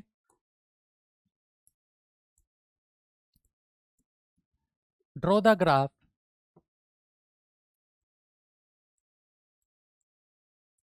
between pressure and volume if temperature and mole are constant। ठीक है, तो अभी हमें क्या करना है, प्रेशर और वॉल्यूम के बीच में ग्राफ ड्रॉ करना है। तो आप सभी को पता है कि जब हम ग्राफ ड्रॉ करते हैं तो हमें सबसे पहले क्या लानी है, उनके बीच में एक रिलेशन, एक इक्वेशन लानी है। तो हमें पता है कि पीवी इक्वल टू क्या होता है, एनआरटी होता है, यही मेरे पास इक्वेशन है। अब देखो यहाँ पर एन कांस्टेंट है, आर कांस्टेंट है और टी कांस्टेंट है, तो इस पूरे को मैं क्या मान लेता हूँ, एक कांस्टेंट के मान लेता हूँ। मैंने क्या किया, एन आर और टी यहाँ पर कांस्टेंट है, मुझे प्रेशर वर्सेस वॉल्यूम के बीच में ग्राफ ड्रॉ करना है, तो मैंने एनआरटी को कांस्टेंट मान लिया और उस पूरे की जगह के लिख दिया। अब ग्राफ ड्रॉ करना है प्रेशर वर्सेस वॉल्यूम पे, यानी वाई एक्सिस पे मेरा प्रेशर होगा और एक्स एक्सिस पे मेरा वॉल्यूम होगा। यानी जहां पर प्रेशर आया है इक्वेशन में वो वाई एक्सिस पे है तो उसे वाई मान लो, तो मैंने इसको y मान लिया। और वॉल्यूम कौन सी एक्सेस पे जा रहा है, x, तो मैंने उसको x मान लिया। तो ये x y equal to k की इक्वेशन निकल के आई। तो बच्चों x y equal to k की जो इक्वेशन होती है उसको हम बोलते हैं हाइपरबोला। क्या बोलते हैं, हाइपरबोला। और इसका जो ग्राफ आता है वो कुछ इस तरह का निकल के आता है। आप लोगों को ग्राफ ड्रॉ करना आता है, एक्स की डिफरेंट वैल्यू पे वाई की डिफरेंट वैल्यू पुट करो, ठीक है। तो ये हमारा हाइपरबोला का ग्राफ होता है जहां पर इक्वेशन हमारी एक्स वाई इक्वल टू के होती है। तो देखो हमारी x y equal to k की इक्वेशन आ रही है पीवी इक्वल टू एनआरटी, यानी मैं क्या लिख सकता हूँ यहाँ से, पीवी इक्वल टू कॉन्स्टेंट, और कॉन्स्टेंट मान के हम क्या कर रहे हैं, प्रेशर और वॉल्यूम के बीच में ग्राफ ड्रॉ कर रहे हैं। तो ये जो ग्राफ आएगा बच्चों, ये कैसी इक्वेशन को फॉलो कर रहा है, ये एक हाइपरबोला की इक्वेशन को फॉलो कर रहा है। तो इसके लिए जो ग्राफ होगा वो कुछ इस तरह का निकल के आएगा। किस किस के बीच में, प्रेशर वर्सेस वॉल्यूम के बीच का ग्राफ। क्लियर, चलो बढ़ते हैं आगे, ठीक है। तो अब हमें बेसिक ग्राफ ड्रॉ करने तो आ गए। अब इसमें बच्चों ये बहुत बेसिक है, इसमें ऐसे सीधे क्वेश्चन नहीं आएंगे, उसमें और भी वेरिएशन यहाँ पर इंक्लूड करेंगे हम, ठीक है। तो उसी कैटेगरी में हम एक छोटा सा वेरिएशन यहाँ पे इंक्लूड करते हैं। कि हमसे बोला जा रहा है कि हमें जो ग्राफ ड्रॉ करना है ना, वो ग्राफ ड्रॉ करना है किस किस के बीच में, पी स्क्वायर वर्सेस 1/v के बीच में। ठीक है, यानी अब मैंने क्या किया, तो को थोड़ा सा ग्राफ में वेरिएशन कर दिया। आप लोग क्या करते हो, आप लोग ये जो नॉर्मल ग्राफ है इन्हें याद कर लेते हो, रट लेते हो, और फिर एग्जाम में जब भी थोड़ा सा कोई वेरिएशन करके ग्राफ दे दिया जाता है तो आप लोग गच्चा खा के उस क्वेश्चन को छोड़ देते हो या गलत कर जाते हो। मैं आपको क्या बोल रहा हूं कि कोई भी ग्राफ आपको याद नहीं रखना है, कोई भी ग्राफ आपको याद नहीं रखना है, आपको अप्रोच सीखनी है, अप्रोच सीखनी है। और जो मैथमेटिकल इक्वेशंस हैं जो कि आप लोगों ने पढ़ी है बेसिक मैथमेटिक्स में, y equal to M x यानी स्ट्रेट लाइन का graph, y equal to M x plus c straight line but not passing through origin, x y equal to k इसे हम हाइपरबोला बोलते हैं। मैं यहाँ लिख देता हूँ कि क्या क्या है, एक्स वाई इक्वल टू के, क्या कैसा ग्राफ होता है इसका, इसका जो ग्राफ होता है वो हाइपरबोला होता है। ठीक है, ये आप लोगों ने बेसिक मैथमेटिक्स लेक्चर 1 जो अभी आपका ओलंपियाड बेस कैम्प में चल रहा है वहां पे पढ़ा है। y equal to M x, ये हमारा कैसा होता है, ये हमारा स्ट्रेट लाइन होता है, ये हमारा कैसा होता है, straight line. y equal to M x plus C, ये भी हमारा कैसा होता है, straight line but not passing through origin होता है। इसके बाद एक होता है y equal to x square and एक होता है Y square equal to X, ये दोनों हमारे पैराबोला कहलाते हैं। ये दोनों ग्राफ हमारे कैसा कहलाते हैं, पैराबोला ग्राफ कहलाते हैं। तो अब हमें इसके अलावा भी y इक्वल टू ई की पावर एक्स एक्सपोनेंशियल ग्राफ होता है। ठीक है, y इक्वल टू के कॉन्स्टेंट ग्राफ होता है। तो ये सारे कुछ ग्राफ्स हैं। अप्रोच सबकी वही है कि x के आप डिफरेंट वैल्यूज पर y की डिफरेंट वैल्यू निकालो और उन्हें डॉट डॉट डॉट बना के प्लॉट कर दो और कनेक्ट कर दो, तो आपको जो ग्राफ है वो मिल जाएगा। ठीक है, तो इसके लिए आप एक बार लेक्चर 1 जरूर अच्छे से देख लेना बेसिक मैथमेटिक्स का, फिजिक्स में जो अभी आपके चल रहा है। तो अभी हम यहाँ पर यही चीज अप्लाई करने की कोशिश करते हैं।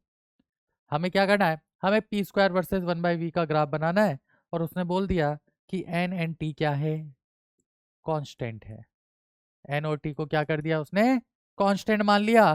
तो अब बताओ ग्राफ कैसा बनेगा, यानी ग्राफ हमें बनाना तो है, लेकिन अब कैसे बनाए। अब हमने हमने तो ऐसा कोई ग्राफ रटा हुआ भी नहीं है। भाई आप अगर बोलोगे तो क्या आपने ऐसा कोई ग्राफ रटा है पी स्क्वायर वर्सेज 1/v का, नहीं रटा है ना। अब तो आपके लिए नया हो गया, नया हो गया तो अब क्या करें, छोड़ दें या तो क्वेश्चन को, या जे अक्कड़ बक्कड़ बम्बे वो करके और कोई भी आंसर टिक करिए, ऐसे नहीं करना है। इसके लिए अगेन अप्रोच क्या है, अप्रोच देखो क्या है। सबसे पहले आपको लिखना है PV equal to N R T. आपने इक्वेशन लिखी, दोबारा समझ लेना। जैसे कि प्रीवियस वाले ग्राफ में क्या था, प्रीवियस वाले ग्राफ में हमें प्रेशर वर्सेस वॉल्यूम, तो हमने पीवी इक्वल टू एनआरटी लिखा, जो पहले लिखा है उसको y माना, जो बाद में लिखा है उसको x माना, और ये हमारा कांस्टेंट है तो x y equal to k की इक्वेशन आई, तब जाके हमने ग्राफ ड्रॉ किया था। अब इस वाले केस में भी हमें एक इक्वेशन चाहिए, लेकिन उसमें हमें पी स्क्वायर की टर्म चाहिए और उधर 1/v चाहिए। तो पहले हम उस फॉर्मेट में थोड़ा सा लाने की कोशिश करते हैं। p इक्वल टू एनआरटी पूरा मेरा एक कांस्टेंट है, तो इसको एक साथ ले लो और इनटू 1/v ले लो। यहाँ तक क्लियर। अब ये हमारे पास कुछ कुछ सिमिलर टर्म तो आ गई, पी स्क्वायर और 1/v जैसी। पी नहीं, पी आया है, पी स्क्वायर लाना है। अब यहाँ पे दो ऑप्शन है हमारे पास, या तो हम दोनों तरफ पी से मल्टीप्लाई करें। जब दोनों तरफ पी से मल्टीप्लाई करेंगे तो पी स्क्वायर आ जाएगा, बट इधर एक्स्ट्रा पी आ जाएगा। हमें एक्स्ट्रा पी थोड़ा चाहिए, हमें तो 1/v के टर्म में चाहिए, पी नहीं चाहिए इधर की तरफ। तो हम दोनों तरफ पी से मल्टीप्लाई नहीं कर सकते, तो क्या करें, दोनों तरफ स्क्वायर कर दे, करो स्क्वायर। तो ये हो गया P square N R T का स्क्वायर एंड 1/v का स्क्वायर। तो अब देखो मेरे पास पी स्क्वायर की टर्म आ गई। जो पी स्क्वायर है उसको मुझे क्या मान लेना है, y मान लेना है, ये तो क्लियर है। जो 1/v है उसको मुझे x मान लेना है, और पावर क्या है उसकी 2 है, और इसको पूरे को एक कांस्टेंट मान लेना है k। तो देखो ये y equal to x square, ये किसका इक्वेशन होता है, ये रहा y equal to x square, ये किसका इक्वेशन होता है, तो ये इक्वेशन होता है पैराबोला का। किसका होता है भाई, पैराबोला का। अब ये तो समझ में आ गया कि पी स्क्वायर वर्सेज 1/v का जो ग्राफ होगा वो पैराबोलिक ग्राफ होगा।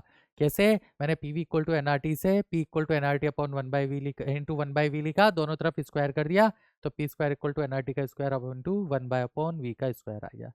ठीक है, पी स्क्वायर पहले लिखा है, बोला है क्वेश्चन ने, तो उसको मैंने y मान लिया, और 1/v क्वेश्चन ने बोला है कि वर्सेस है दूसरी तरफ है, तो उसको मुझे x मानना पड़ेगा, तो x की पावर 2 ये x स्क्वायर हो गया। ये क्लियर है। तो अब पैराबोला का ग्राफ है तो आपको पता होना चाहिए कि x की यहाँ पर मैं नेगेटिव और पॉजिटिव दोनों वैल्यू रख सकता हूँ, लेकिन y हमेशा पॉजिटिव आएगा। ठीक है, और पैराबोला का ग्राफ आप लोगों ने ड्रॉ किया होगा, y equal to x square का जो ग्राफ आता है वो कुछ इस तरह का आता है। ठीक है, तो y equal to x square का ग्राफ ये है, तो ये मेरा ग्राफ हो गया किस किस के बीच में, पी स्क्वायर वर्सेस 1/v के बीच में। तो बच्चों इस तरह से हम किसी भी नए ग्राफ को ड्रॉ करते हैं। फिर बोल रहा हूँ कि किसी भी ग्राफ को रटना नहीं है। आप लोग क्या गलती करते हो, ग्राफ को रट के जाते हो। रटना नहीं है, आप पहले पीवी इक्वल टू एनआरटी की इक्वेशन को फाइंड आउट करो, उस इक्वेशन से जिस फॉर्म में उसने ग्राफ बनाने को बोला है वो फॉर्म लेके आओ, फिर उससे वो मैथमेटिकल इक्वेशन बनाओ जो मैथमेटिकल इक्वेशंस आप जानते हो, और उनमें से कोई ना कोई एक इक्वेशन वहां पे जरूर सेटिस्फाई करेगी। और नहीं करेगी तो आपको तो नए ग्राफ की अप्रोच बनानी आती है कि एक्स की वैल्यू रखो, कभी जीरो रख, एक बार जीरो रखो, एक बार इन्फिनिटी रखो, और बीच की कोई भी 2-3 वैल्यू रख लो, और जो पॉइंट्स आएंगे उन पॉइंट्स को क्या कर दो, प्लॉट कर दो। ठीक है बच्चों, तो ये ग्राफ आप लोगों को, अगर फिर मैं बोल रहा हूँ ग्राफ का बेसिक नहीं पता, तो फिजिक्स का जो फर्स्ट लेक्चर है यहाँ पर ओलंपियाड वाला चैनल के ऊपर, वहां पर आपको बेसिक से ग्राफ बताया गया है कि कैसे y equal to M X का ग्राफ ड्रॉ करना है, कैसे y equal to M x plus C का ग्राफ ड्रॉ करना है, कैसे अदर ग्राफ ड्रॉ करने हैं। तो उसकी अप्रोच क्या है वो वहां पर आपको सिखाई गई है। तो वहां से एक बार ये बेसिक अप्रोच को सीखो और फिर ये ग्राफ दोबारा से ड्रॉ करके देखो, तो सारे ग्राफ आपके बन जाएंगे। क्लियर है? तो हमने कुछ 4 बेसिक ग्राफ यहाँ पर अभी तक पढ़े हैं। इन 4 बेसिक ग्राफ के बेसिस पे आपको हम कुछ क्वेश्चन देंगे जो कि प्रैक्टिस सेशन में आपको दिखाई देंगे। तो मेरा ये मानना है कि आपको ये जो ग्राफ है ये ग्राफ तो बिल्कुल क्लियर हुए होंगे।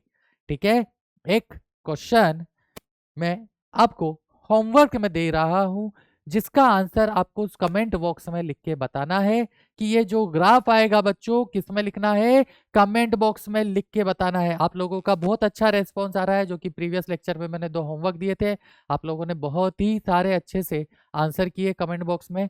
ठीक है, तो इसी तरह से मैं उनको देख रहा था, काफी बच्चों के आंसर आए भी थे और काफी हद तक करेक्ट भी थे। तो अभी मैं जो नेक्स्ट क्वेश्चन आप लोगों को दे रहा हूं, दिस इज योर होमवर्क, लेकिन इसका आंसर आपको कमेंट बॉक्स में जरूर मेंशन करना है। ये बताना है कि ये स्ट्रेट लाइन ग्राफ बनेगा, हाइपरबोला बनेगा, पैराबोला बनेगा, स्ट्रेट लाइन में कौन सी इक्वेशन होगी, y equal to M x की होगी या y equal to M x plus C की होगी, पैराबोला होगा तो कौन सा होगा, y equal to x square होगा या y square equal to X होगा। ये मैंने कुछ इक्वेशन लिखी है ना आपके पास, देखो ये रही इक्वेशंस, तो आपको बताना इनमें से कौन सी इक्वेशन का ग्राफ है वो। तो ये आपको कमेंट बॉक्स में आंसर करना है। तो ग्राफ मैं दे रहा हूं जल्दी से, आप लोगों के सामने स्क्रीन पे आ रहा है एक क्वेश्चन जो कि आपका क्या है, होमवर्क होने वाला है। और ये होमवर्क है कि आपको एक ग्राफ ड्रॉ करना है। ठीक है, ड्रॉ द ग्राफ बिटवीन, अब ये जो ग्राफ है ये किस किस के बीच में ड्रॉ करना है, बिटवीन, ये ग्राफ आपको ड्रॉ करना है v बाय, या p के टर्म में रखते हैं, भी बहुत सिंपल है। ठीक है, हम ये जो ग्राफ ड्रॉ करना जा रहे हैं, ठीक है, बहुत ही सिंपल सा ग्राफ आपको ड्रॉ करना है पीवी वर्सेस v के बीच में। क्या बोला मैंने, एक ग्राफ दिया है अभी आपको, बहुत ही सिंपल ग्राफ है, यह है प्रेशर इनटू वॉल्यूम की टर्म वर्सेस वॉल्यूम के बीच में आपको ग्राफ ड्रॉ करना है। ठीक है, ये ग्राफ इनमें से कौन सी इक्वेशन को सेटिस्फाई करेगा, वो इक्वेशन आपको कमेंट बॉक्स में लिखनी है, जिसको हम नेक्स्ट क्लास में डेफिनेटली डिस्कस करेंगे, और उन बच्चों का नाम मैं जरूर यहाँ पर अनाउंस करूंगा जिनका आंसर कमेंट बॉक्स में करेक्ट होगा। ठीक है बच्चों, तो याद रख के इसका आंसर जरूर मेंशन करना कि अगर ये graph x y equal to k की इक्वेशन का आ रहा है तो एक्स वाई इक्वल टू के लिखना है, Y equal to M X का आ रहा है तो Y equal to M X लिखना है, Y equal to M x plus C का आ रहा है तो Y equal to M x plus C की इक्वेशन लिखनी है, Y equal to x square तो Y equal to x square लिखना है, Y square equal to X हो सकता है, y इक्वल टू ई की पावर x तो y इक्वल टू ई की पावर x लिखना है, या y इक्वल टू के मतलब यहाँ एक कांस्टेंट है तो आपको y इक्वल टू के लिखना है। तो इन में से कौन सा ये ग्राफ होगा, ये ग्राफ आपको कमेंट बॉक्स में जरूर मेंशन करना है। अच्छा क्वेश्चन है, देखते हैं कौन सा बच्चा सबसे पहले इसका आंसर करता है। ठीक है, और जो भी बच्चे करेक्ट आंसर करेंगे डेफिनेटली उनका नाम मैं नेक्स्ट लेक्चर में यहाँ पे अनाउंस जरूर करूंगा। तो जरूर इस क्वेश्चन को सॉल्व करें, अच्छे से सॉल्व करें, जो अप्रोच आपको सिखाई है उस अप्रोच को फॉलो करें, तब जाके आपका ये ग्राफ बनेगा। तो देखो ये डायरेक्ट ग्राफ नहीं है, थोड़ा सा इसमें ट्विस्ट है। अगर ये ट्विस्ट आप संभाल लेते हो तो नेक्स्ट क्लास में हम और अच्छे क्वेश्चन कर पाएंगे। कुछ क्वेश्चन मैं प्रैक्टिस एक्सरसाइज में भी दूंगा जिसको आप लोगों को सोल्व करके लाना है। ठीक है बच्चों, तो ये हमने ग्राफ का कुछ बेसिक पढ़ा था। मैं ज़्यादा अभी ग्राफ के क्वेश्चंस पे और नहीं जा रहा हूँ, क्योंकि जितना मैंने सिखाया पहले आप उसको प्रैक्टिस करके इसका आंसर दो। नेक्स्ट क्लास में हम डेफिनेटली ग्राफ के कुछ और अच्छे क्वेश्चन करेंगे, कुछ मैं प्रैक्टिस सेशन में भी देने वाला हूँ जिसको भी हम क्या करेंगे, डिस्कस करेंगे। तो ग्राफ में तो हम इतना ही रखते हैं। ठीक है, तो पीवी इक्वल टू एनआरटी हमारी एक आइडियल गैस इक्वेशन होती है जिससे हम क्या करते हैं, नंबर ऑफ मोल्स कैलकुलेट करते हैं। ये तो आपको समझ में आया कैसे करते हैं, इसके लिए हम अभी नेक्स्ट लेक्चर है उस अभी रुको, अभी हम सिर्फ और सिर्फ अभी हमने क्या पढ़ा है कि पीवी इक्वल टू एनआरटी से अगर हमसे कोई ग्राफ ड्रॉ करने को बोला जाए तो हम कैसे ड्रॉ करेंगे। अब पीवी इक्वल टू एनआरटी में जाने से पहले और मोल के अदर फॉर्मूलेस पढ़ने से पहले हमें कुछ यूनिट कन्वर्जन भी पता होने चाहिए, क्योंकि यूनिट कन्वर्जन भी हमारे से पूछे जाते हैं। क्वेश्चन जब देगा ना तो वो आपको कन्वर्ट करके नहीं देगा, वो आपको एक्स यूनिट में वैल्यू दे देगा और आपको वाई यूनिट में अगर वैल्यू रखनी होगी तो कन्वर्ट करना आपको खुद को आना चाहिए। ठीक है, जैसे कि इस बार जो आपका NSCJS का एग्जाम हुआ था उसमें भी इस पे एक क्वेश्चन आया था और बच्चों को मैंने क्लास में बहुत क्लियरली बताया था कि ये वैल्यू होती है, उसके बाद भी बच्चे क्या करें, गलती करके आए, उन्होंने दूसरी वैल्यू रख दी। तो ये थोड़ा सा आपको ध्यान रखना है। कुछ बच्चों ने बिल्कुल करेक्ट किया था जिन्होंने उसको ध्यान से सुना, फॉलो किया और उनका आंसर आया भी था। तो वो क्या क्वेश्चन था वो मैं जरूर डिस्कस करूंगा आप लोगों के साथ। ठीक है, इसी तरह के क्वेश्चन कुछ NSCC में भी आए हैं, तो जो अभी आपको सेकंड प्रैक्टिस सेशन मिलेगा उसमें थोड़े से मिक्स क्वेश्चन होंगे, कुछ INCHO के भी होंगे, है ना, एक दो बेसिक से NSCJS में आए हुए क्वेश्चन में भी होंगे, JEE एडवांस में आया हुआ क्वेश्चन भी होगा, और आपका जो NSCC है उसमें आया हुआ क्वेश्चन भी आपको अब की बार प्रैक्टिस सेशन में मिलने वाला है। तो इस बार का जो प्रैक्टिस सेशन होने वाला है थोड़ा सा अच्छा होने वाला है, उसको जरूर सॉल्व करिएगा। हम क्वेश्चन पे जाने से पहले हम क्या करते हैं, यूनिट कन्वर्जन के बारे में बात करते हैं। ठीक है, तो नेक्स्ट है हमारा यूनिट कन्वर्जन। होने को ये बिल्कुल बेसिक सी चीजें हैं बच्चों। ठीक है, हमें लग रहा है कि हम बहुत बेसिक पढ़ रहे हैं बट ये बहुत जरूरी है, बिना इसके हम केमिस्ट्री में एक्सेल नहीं कर सकते।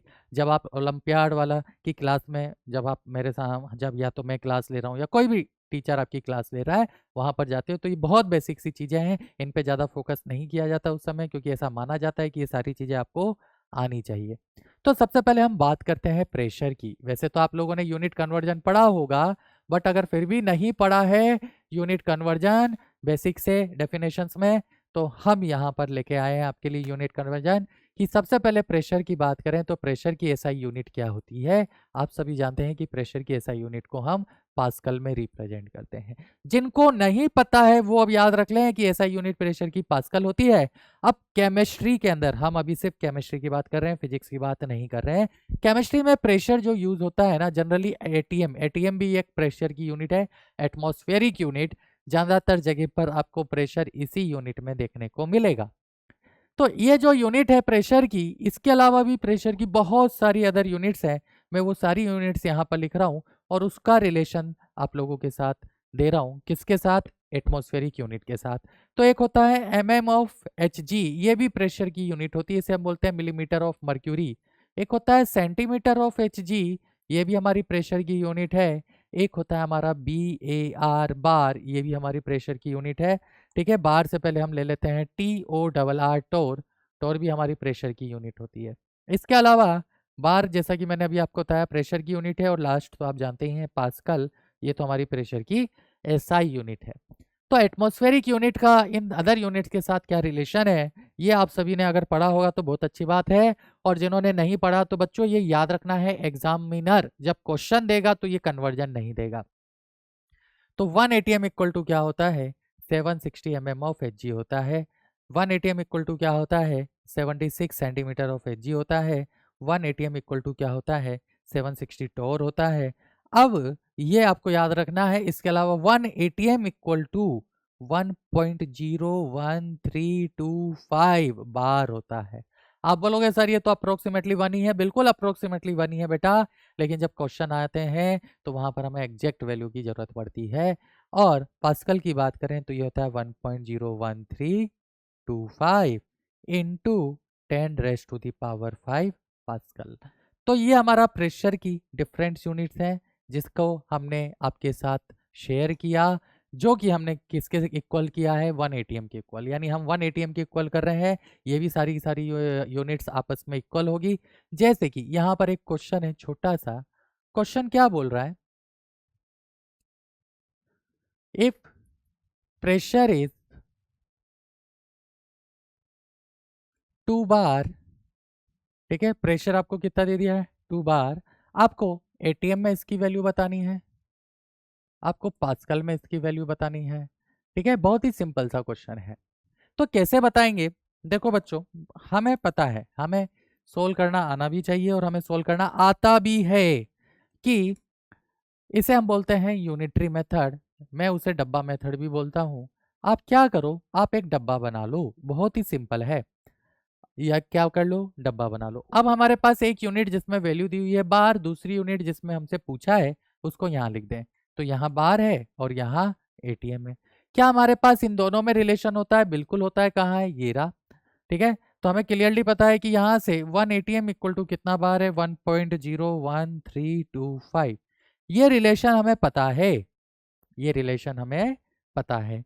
हमें कितना एटीएम दिया हुआ है बच्चों, तो हमें 2 एटीएम दिया हुआ है, हमें बार में वैल्यू निकालनी है, उसे क्वेश्चन मार्क मान लो, दोनों को क्या कर दो, क्रॉस मल्टीप्लाई।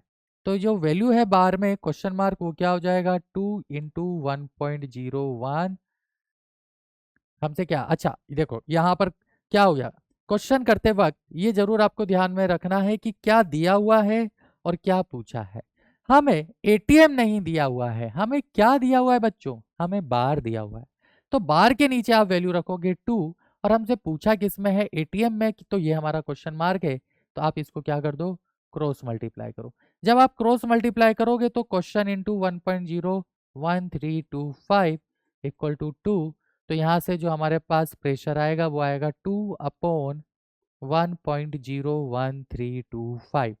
तो ये जो प्रेशर की वैल्यू आएगी ये हमारे पास किस में निकल के आई है, एटीएम में निकल के आई है। क्लियर है सभी को। इसे हम बोलते हैं क्या, डब्बा मेथड। ये मेरा स्पेशल मेथड है, आप इसे यूनिटरी मेथड भी बोलते हैं कुछ बच्चे। ठीक है, आप बोल सकते हो। तो क्या करना है, आपको इस तरह का एक डब्बा बना लेना है। एक तरफ वो लिख दो जिसके बारे में इंफॉर्मेशन आपको पता है, एक तरफ वो यूनिट लिख दो जिस यूनिट में आपको वैल्यू निकालनी है। ठीक है, और पहले हम रिलेशन देखेंगे तो हमें पता है 1 एटीएम इक्वल टू 1.01325 बार है। क्रॉस मल्टीप्लाई किया और एक्स की वैल्यू निकाल दी। तो अब यहाँ पर जो सेकंड पार्ट है कि आपको पास्कल में इसकी वैल्यू बतानी है, तो अगेन ये आपका होमवर्क है। दिस इज योर होमवर्क, जिसका भी आंसर आपको कमेंट बॉक्स में जरूर मेंशन करना है। तो आपके पास 2 क्वेश्चन हो गए होमवर्क के लिए। क्या, फर्स्ट क्वेश्चन जो कि मैंने आपको दिया कि पीवी वर्सेस वी का ग्राफ कैसा होगा, उस इक्वेशन को लिखना है। और सेकंड क्वेश्चन की 2 बार अगर हमारा प्रेशर है तो उसकी वैल्यू पास्कल में कितनी होगी, ये आपको बताना है। रिलेशन कहाँ है, तो ये रहे बार और पास्कल, इन दोनों को आपको इक्वेट करना है और इक्वेट करके आपको कन्वर्ट करके आंसर जरूर लिखना है। ठीक है बच्चों, तो ये हमारा फर्स्ट यूनिट कन्वर्ट होता है किसका, फर्स्ट यूनिट खत्म हुआ किसका, प्रेशर का। अब हम आते हैं पीवी इक्वल टू एनआरटी में। जो सेकंड हमारे पास है वो है वॉल्यूम। अब वॉल्यूम को अगर आप ध्यान से देखोगे, आप सभी को पता है वॉल्यूम किस में मेजर करते हैं, लीटर में मेजर करते हैं, लेकिन वॉल्यूम की एसआई यूनिट क्या लीटर होती है। आपके घर में जब भी ऑयल आता है, मिल्क आता है, वो सब लीटर में आता है। हम डे टू डे लाइफ में लिक्विड के लिए जो वॉल्यूम मेजर करते हैं वो लीटर वाली क्वांटिटी, लीटर वाली यूनिट में मेजर करते हैं। But SI unit, yes SI unit क्या होता है वॉल्यूम का, जल्दी बोलो। यस, बहुत सही सोचा आप लोगों ने, मीटर क्यूब होता है। ठीक है, लेकिन हम कौन सी यूनिट में वॉल्यूम ज्यादातर यूज करते हैं, तो हम लीटर में यूज करते हैं। तो क्यों ना हम लीटर के साथ ही इसका रिलेशन देख लें।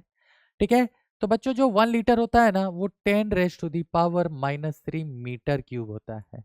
जो 1 लीटर होता है ना वो 10⁻³ सेंटीमीटर क्यूब होता है। जो 1 लीटर होता है ना बच्चों वो 10⁻³ मिलीलीटर होता है। जो 1 लीटर होता है ना बच्चों ये 1 डेसीमीटर क्यूब भी होता है। ये आप लोगों के लिए कुछ नया होगा, अगर किसी ने नहीं पढ़ा तो उसको ये ध्यान रखना है कि 1 लीटर इक्वल टू क्या होता है, 1 डेसीमीटर क्यूब होता है। सिमिलरली अगर हम यहाँ से देखें ना तो 1 मिलीलीटर इक्वल टू हमारे पास 1 सेंटीमीटर क्यूब आ रहा है, जिसको हम सीसी भी लिखते हैं। आप लोगों ने सुना होगा मेरी बाइक कितने सीसी की है, 300 सीसी की है। तो ये 300 सीसी, सीसी का मतलब क्या होता है, सेंटीमीटर क्यूब। ये वॉल्यूम कैपेसिटी को बताता है। ठीक है, आप लोग अब की बार जब जाओ तो ये जरूर देख लेना कि वो सीसी का मीनिंग क्या है और वो किसकी कैपेसिटी बता रहा है, थोड़ा सा इसके ऊपर एनालिसिस जरूर करना। तो ये हमारे पास किसकी यूनिट आ गई बच्चों, ये हमारे पास यूनिट आ गई वॉल्यूम की, जहां पर वॉल्यूम की एसआई यूनिट हमारे पास क्या है बच्चों, वॉल्यूम की एसआई यूनिट। तो आप सभी को पता है कि वॉल्यूम की एसआई यूनिट मीटर क्यूब होती है, और 1 लीटर इक्वल टू कितना होता है, 10⁻³ मीटर क्यूब होता है। क्लियर। अब बचा क्या, पीवी इक्वल टू एनआरटी में एक और सबसे इंपॉर्टेंट पॉइंट नंबर 3, जिसे हम बोलते हैं मोल। मोल को आप वहां पर स्मॉल एन से रिप्रेजेंट करते हो, तो मोल की जो यूनिट है ना, उसे हम मोल ही मानते हैं, MOL। ई मिसिंग होता है इसमें, ठीक है, यूनिट में। तो मोल की जो यूनिट है उसे हम MOL ही लिखते हैं, ये आप लोगों को ध्यान रखना है। फोर्थ, अब हम आते हैं किस पे, टेम्परेचर पे। तो बच्चों जो टेम्परेचर है, आप सभी ने सुना होगा टेम्परेचर। टेम्परेचर की जो यूनिट होती है, एसआई यूनिट, यस आप सभी को पता है, जल्दी बोलो क्या होता है टेम्परेचर की एसआई यूनिट। तो टेम्परेचर की एसआई यूनिट हमारे पास क्या होती है, केल्विन होती है। केल्विन, 0 केल्विन, 273 केल्विन, 100 केल्विन, ठीक है, 373 केल्विन, ये हमारी टेम्परेचर की एसआई यूनिट है, केल्विन। लेकिन हम जनरली जो मेजर करते हैं वो डिग्री सेल्सियस में मेजर करते हैं। तो डिग्री सेल्सियस और केल्विन का क्या रिलेशन होता है, आप सभी को पता है, degree Celsius by 5 equal to K-273/5। और एक और यूनिट होती है बच्चों, इसे हम बोलते हैं डिग्री फ़ारेनहाइट। तो डिग्री फ़ारेनहाइट -32/9।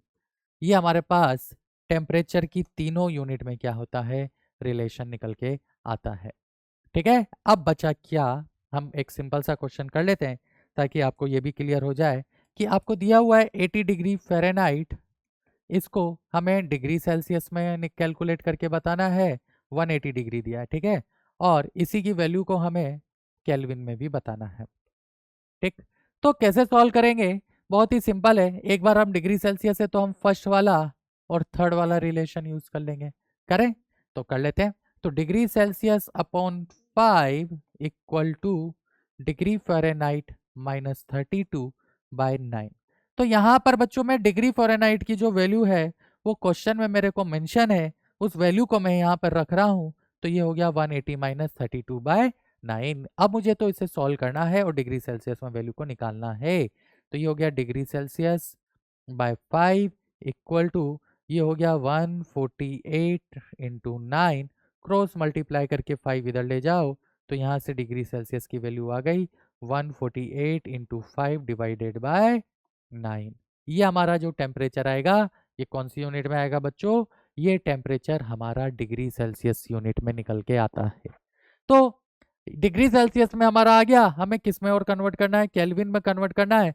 तो आप चाहो तो फर्स्ट और थर्ड को यूज कर ले, फर्स्ट और सेकंड को यूज कर लेना, तो 5 से 5 कैंसिल आउट हो जाएगा और हमारी कैलकुलेशन आसान हो जाएगी। तो इसको भी आप होमवर्क में सॉल्व करना और मुझे बताना कि क्या वैल्यू निकल के आती है। अब हमारे पास एक सबसे इंपॉर्टेंट वेरिएबल तो नहीं हम बोलेंगे, कांस्टेंट जरूर हम उसे बोल सकते हैं, जो कि बचा है, इसे हम बोलते हैं यूनिवर्सल गैस कांस्टेंट। यही बोला जाता है आर, यूनिवर्सल गैस कांस्टेंट। ठीक है, तो जल्दी से हम इसकी यूनिट भी कर लेते हैं। ये बहुत इंपॉर्टेंट पॉइंट ऑफ व्यू से हमें देखना है, क्योंकि जो बच्चे गलती करते हैं या आप लोग जो गलती करते हो वो इस आर की वैल्यू में ही गलती करते हो। अब इसमें देखो बच्चों, अलग अलग केस है, केस 1 हम ले रहे हैं, यही केस आपको ध्यान में रखना है और इसी के बेसिस पे आपको आर यूज करना है कि अगर प्रेशर को आप एटीएम में डिफाइन करते हो और वॉल्यूम को आप लीटर में डिफाइन करते हो, प्रेशर को किस में ले रहे हो, एटीएम में, वॉल्यूम को किस में ले रहे हो, लीटर में, तो आर की जो वैल्यू आपको यूज करनी है वो 0.0821, ठीक है, एटीएम लीटर पर मोल पर केल्विन।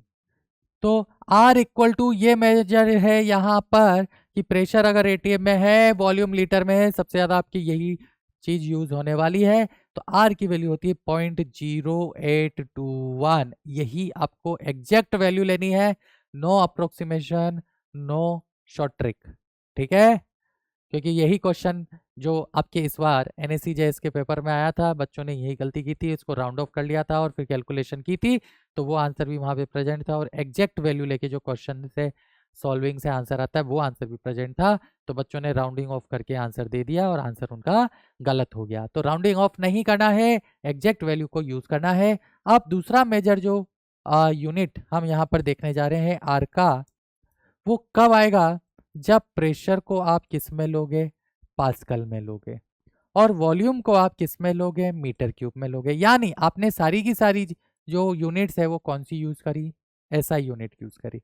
तो जब सारा का सारा आप एसआई यूनिट यूज करोगे तो आर की जो वैल्यू आएगी ना, वो 8.314 आएगी। आर की वैल्यू क्या आएगी बच्चों, 8.314।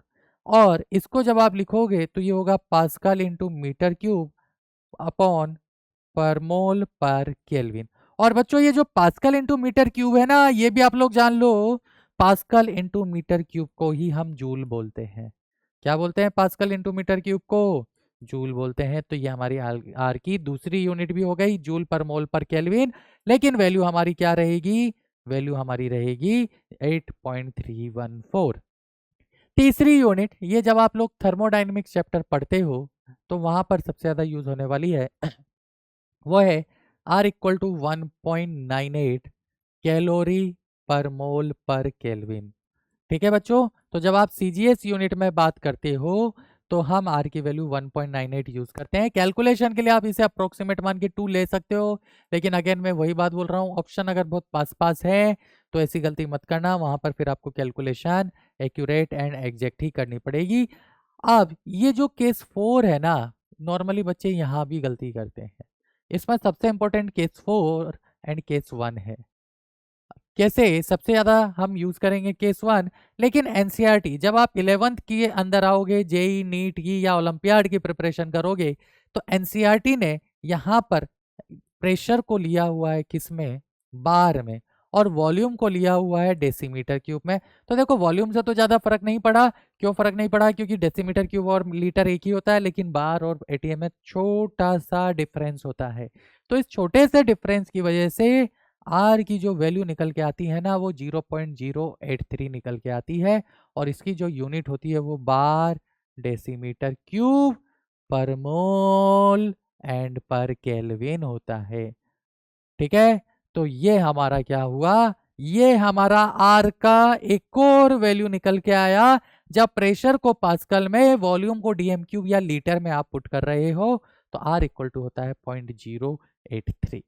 ठीक है बच्चों, तो ये आर की 4 डिफरेंट वैल्यूज हैं अलग अलग यूनिट में। ये चारों आपको याद होनी चाहिए, क्योंकि एग्जाम में एग्जामिनर जब क्वेश्चन देगा तो वो आपको आर की वैल्यू नहीं देगा, वो आपको याद रखना है। और डिपेंडिंग अपॉन कि आपने प्रेशर, वॉल्यूम और टेम्परेचर, टेम्परेचर तो हमेशा केल्विन में रखा जाता है, पीवी इक्वल टू एनआरटी में। ठीक है, तो depending upon the value of pressure, unit of pressure and volume, हम आर क्या यूज करेंगे, ये हमें पता होना चाहिए।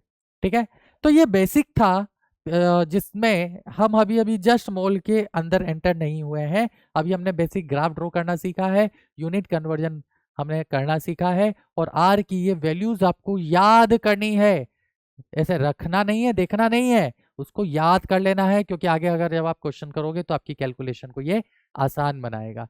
ठीक है बच्चों, तो जो नेक्स्ट क्लास है, नेक्स्ट क्लास में अब हम प्रॉपरली मॉल में एंटर होने जा रहे हैं। तो नेक्स्ट क्लास से हम मॉल के क्वेश्चंस भी करेंगे, मॉल कैलकुलेट करना भी सीखेंगे, और पीवी इक्वल टू एनआरटी से कैसे हमें मॉल अप्लाई करके क्वेश्चन सोल्व करना है ये भी सीखेंगे। तो जो नेक्स्ट क्लास होने वाली है उसमें हम प्योरली मॉल पढ़ने वाले हैं। ठीक है, तो आई थिंक ये जो आज की क्लास थी, जिसमें हमने पहले तो बेसिक डेफिनेशन देखी, isotopes, isobar, isodiapher, isotone, isoelectronics, वो डेफिनेशंस आपको क्लियर हुई होगी।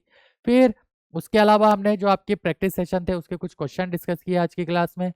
फिर हमने पीवी इक्वल टू एनआरटी, जो कि आइडियल गैस इक्वेशन होती है, उससे अगर आपको ग्राफ बनाने को बोला जाए तो हमें कैसे ग्राफ बनाना है ये भी हमने समझा। एंड द लास्ट हमने पीवी इक्वल टू एनआरटी में जो pressure, volume, mole, R gas constant जिसे हम बोलते हैं, एंड टेम्परेचर की क्या डिफरेंट यूनिट्स होती है और उनके बीच में क्या रिलेशन होता है, ये रिलेशन हमने पढ़ा है। आपको एक यूनिट से दूसरे यूनिट में कन्वर्ट करना आना चाहिए। प्रेशर और टेम्परेचर का मैंने आपको कन्वर्ट करके बताया है। इसके अलावा आर की सारी वैल्यूज आपको याद होनी चाहिए। तो ये जो प्रैक्टिस सेशन आपको मिलने वाला है, इसमें इसी से रिलेटेड काफ़ी क्वेश्चंस भी होंगे जिनको आप सोल्व करें। और जो मैंने 2-3 होमवर्क दिए हैं, क्या होमवर्क दिया है, एक तो पीवी वर्सेस वी का ग्राफ आपको होमवर्क दिया हुआ है। उसके अलावा एक और मैंने आपको होमवर्क दिया है। क्या होमवर्क दिया है मैं एक बार दोबारा बता देता हूँ कि प्रेशर मेरे पास 2 बार है, उसकी वैल्यू पास्कल में क्या होगी। और तीसरा मैंने आपको होमवर्क दिया हुआ है कि आपके पास टेम्परेचर 180 डिग्री फ़ारेनहाइट है तो केल्विन में इसकी वैल्यू क्या होगी। ये डेफिनेटली आप बच्चों कमेंट बॉक्स में ज़रूर मेंशन करो, और मैं यहाँ पर नेक्स्ट क्लास में डेफिनेटली उन बच्चों के अपना अपना नाम जरूर मेंशन करना, उन बच्चों के नाम जरूर डिस्कस करने वाला हूँ। तो आज के लेक्चर को बच्चों हम इतना ही रखते हैं, विराम देते हैं। नेक्स्ट लेक्चर में हम जरूर मिलेंगे मोल की कैलकुलेशन के साथ और कुछ प्यारे अच्छे क्वेश्चंस के साथ। तो आज तब तक के लिए bye bye, tata, take care, शुभ रात्रि, धन्यवाद।